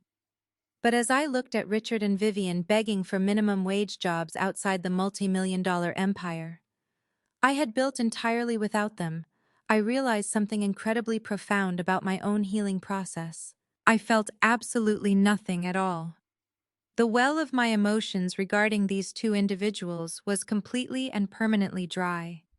There was no burning anger left to satisfy. There was no desperate childhood desire for their approval waiting to be fulfilled. The trauma they had inflicted upon me was entirely erased, replaced by an armor of absolute impenetrable peace. They were not my parents anymore. They were simply two strangers who had made a series of highly toxic, malicious choices and were now entirely suffocating under the crushing weight of their own natural consequences. They had locked my 10-year-old daughter in a freezing blizzard to extort an $8 million deed. They had lied in a federal courtroom to steal my company. And now they wanted me to save them from the brutal poverty they had actively chosen for themselves. I did not yell at them. I did not raise my voice to mock their cheap clothes or their moldy apartment. I did not gloat about my corporate success or throw their past abuses back in their freezing faces. They had already tortured themselves far worse than I ever could, and tearing them down further would only pull me back into their toxic orbit. True victory was not about screaming at your abusers, it was about reaching a state of total emotional detachment. I simply looked at them with the cold, detached indifference of a woman looking at a pile of discarded trash on the sidewalk. I turned my head slightly, looking directly at my massive lead security director, who was waiting silently for my tactical command. "I do not know these people," I stated calmly, my voice completely flat and entirely void of any human emotion. "Please escort them off the property." The heavy ballistic door of the armored SUV slid shut behind me, sealing out the bitter wind of the city streets and the pathetic sight of my former parents standing on the concrete plaza. I settled into the plush leather seat, feeling the immediate warmth of the climate-controlled cabin wrap around me. The driver, a highly trained evasion specialist, pulled smoothly into the downtown traffic, navigating the busy lanes with fluid precision. Kodiak sat in the front passenger seat, his eyes monitoring the tactical displays mounted into the dashboard, verifying that our route was completely clear of any unauthorized pursuit or surveillance. I leaned my head back against the headrest, watching the glowing monuments and towering office buildings of Washington pass by the tinted bulletproof windows. My heart rate was perfectly steady. My breathing was slow and measured. The absolute finality of cutting ties with the people who had brought me into this world did not leave a single hollow space in my chest. It only left room for the future I had built with my own two hands. We arrived at the private underground parking garage of my residential skyscraper, located in the most secure district of the capital. The elevator required a dual biometric scan to access the penthouse level, a security measure designed specifically for Aegis Vanguard executives. The steel doors glided open with a soft chime revealing the expansive two-story penthouse I called home. The space was a masterpiece of modern architecture, featuring massive floor-to-ceiling windows that offered an unobstructed panoramic view of the entire city skyline. But the luxury of the real estate was entirely secondary to the profound warmth and safety that filled the room. I unfastened my heavy wool overcoat and handed it to a member of my residential security detail. As I stepped into the main living area, a burst of bright, genuine laughter echoed from the dining table. I walked quietly across the heated hardwood floors, stopping just out of sight to watch the scene unfolding in front of the massive stone fireplace. My 10-year-old daughter Layla was sitting cross-legged on a plush chair, hovering over a customized tactical chess set. Her dark hair was neatly braided, and her cheeks were flushed with healthy, vibrant color. There was absolutely no trace of the terrified, freezing child who had been locked out in a mountain blizzard 6 months ago. Her lungs were perfectly clear and her spirit was completely unbroken. Sitting across from her was Marcus, my second-in-command, and the chief operating officer of Aegis Vanguard. Marcus was a former Navy SEAL with a chest full of medals and a scar running down the side of his neck, but right now he was leaning over the chessboard, looking completely defeated by a 10-year-old girl. Layla triumphantly slid her black knight across the board, knocking his white bishop onto the table. "Checkmate, Uncle Marcus," she announced, her voice ringing with pure, confident joy. "You left your flank completely exposed again." Marcus let out a deep, booming laugh that shook his broad shoulders. He held his hands up in mock surrender, shaking his head in sheer disbelief. "You set a trap for me, kid," he admitted proudly. "I was so focused on your frontline defense. I did not even see the cavalry flanking me from the side. Your mother has been teaching you tactical misdirection, hasn't she?" I stepped fully into the room, allowing a genuine warm smile to finally cross my face. "I teach her how to survive, Marcus," I said, making my presence known. "She figures out how to win entirely on her own." Layla hopped down from her chair and sprinted across the room, throwing her arms around my waist. I knelt down and pulled her into a tight embrace, breathing in the sweet scent of her shampoo.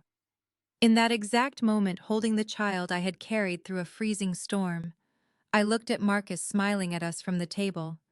I realized with absolute crystal clarity that blood does not automatically make someone family. Shared DNA is nothing but a biological accident. True family is entirely defined by mutual respect, unwavering loyalty, and the absolute willingness to stand between the people you love and the dangers of the world. My parents had completely failed that test. But the warriors and operators I had surrounded myself with, the people who would happily lay down their lives for my daughter, had passed it with flying colors. I kissed Layla on the forehead and told her to go wash up for dinner.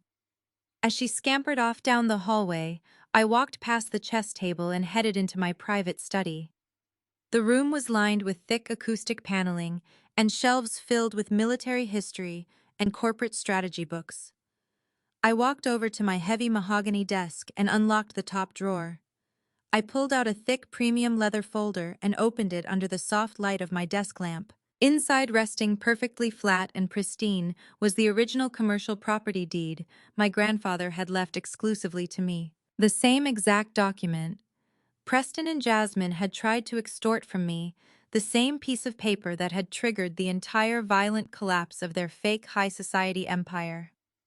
I ran my fingers over the raised seal at the bottom of the page. The massive plot of land in Atlanta was no longer just an empty commercial lot.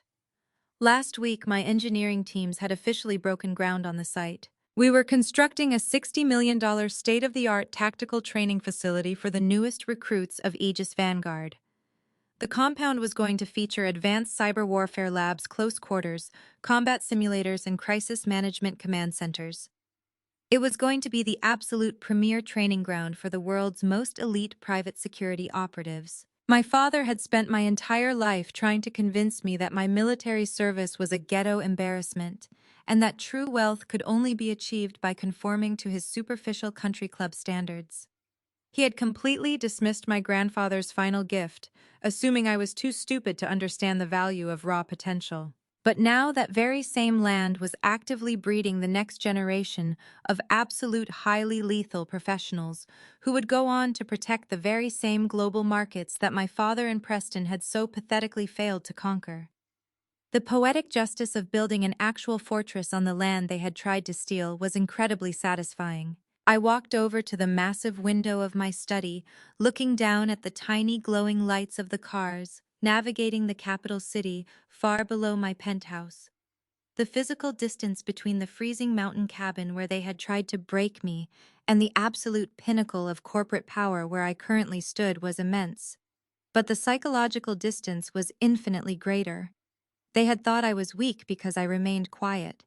They had assumed my patience was a symptom of cowardice. They truly believed that their designer clothes, their expensive watches, and their fake social titles granted them some kind of divine immunity from the brutal consequences of their own actions. They tried to throw my daughter into a storm to see if she would break. They locked her in the freezing dark, fully expecting me to drop to my knees and surrender everything I owned just to earn a tiny scrap of their toxic conditional approval. But they forgot who raised her. They forgot that decades of enduring their psychological abuse had not made me fragile. It had forged me into pure, impenetrable steel. They completely underestimated the absolute lethal discipline required to survive 26 years in active combat zones. We did not break in that cabin. We did not freeze in the dark. We became the storm that wiped their entire pathetic existence off the face of the earth. My name is Maya Washington. I am a retired Master Sergeant of the United States Army and the Chief Executive Officer of a global security empire. I protected my child, I secured my legacy, and I completely annihilated the people who thought they were untouchable.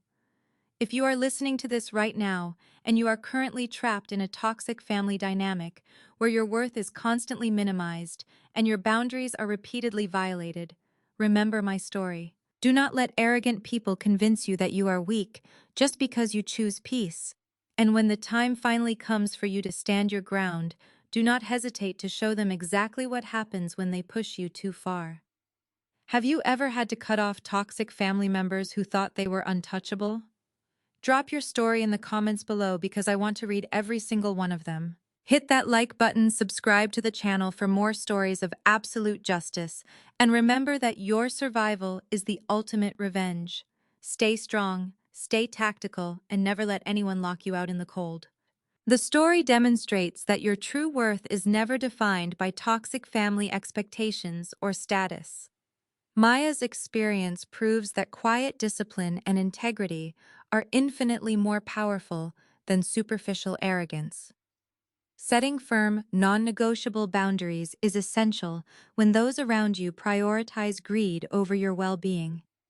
Ultimately, this narrative reveals that you are not obligated to sacrifice your peace or the safety of your loved ones to earn acceptance from people who exploit you. True strength lies in recognizing when to cut ties, reclaim your autonomy, and build a life grounded in loyalty, respect, and independence. Have you ever had to stand your ground against toxic behavior from people you thought you could trust? Share your story in the comments below.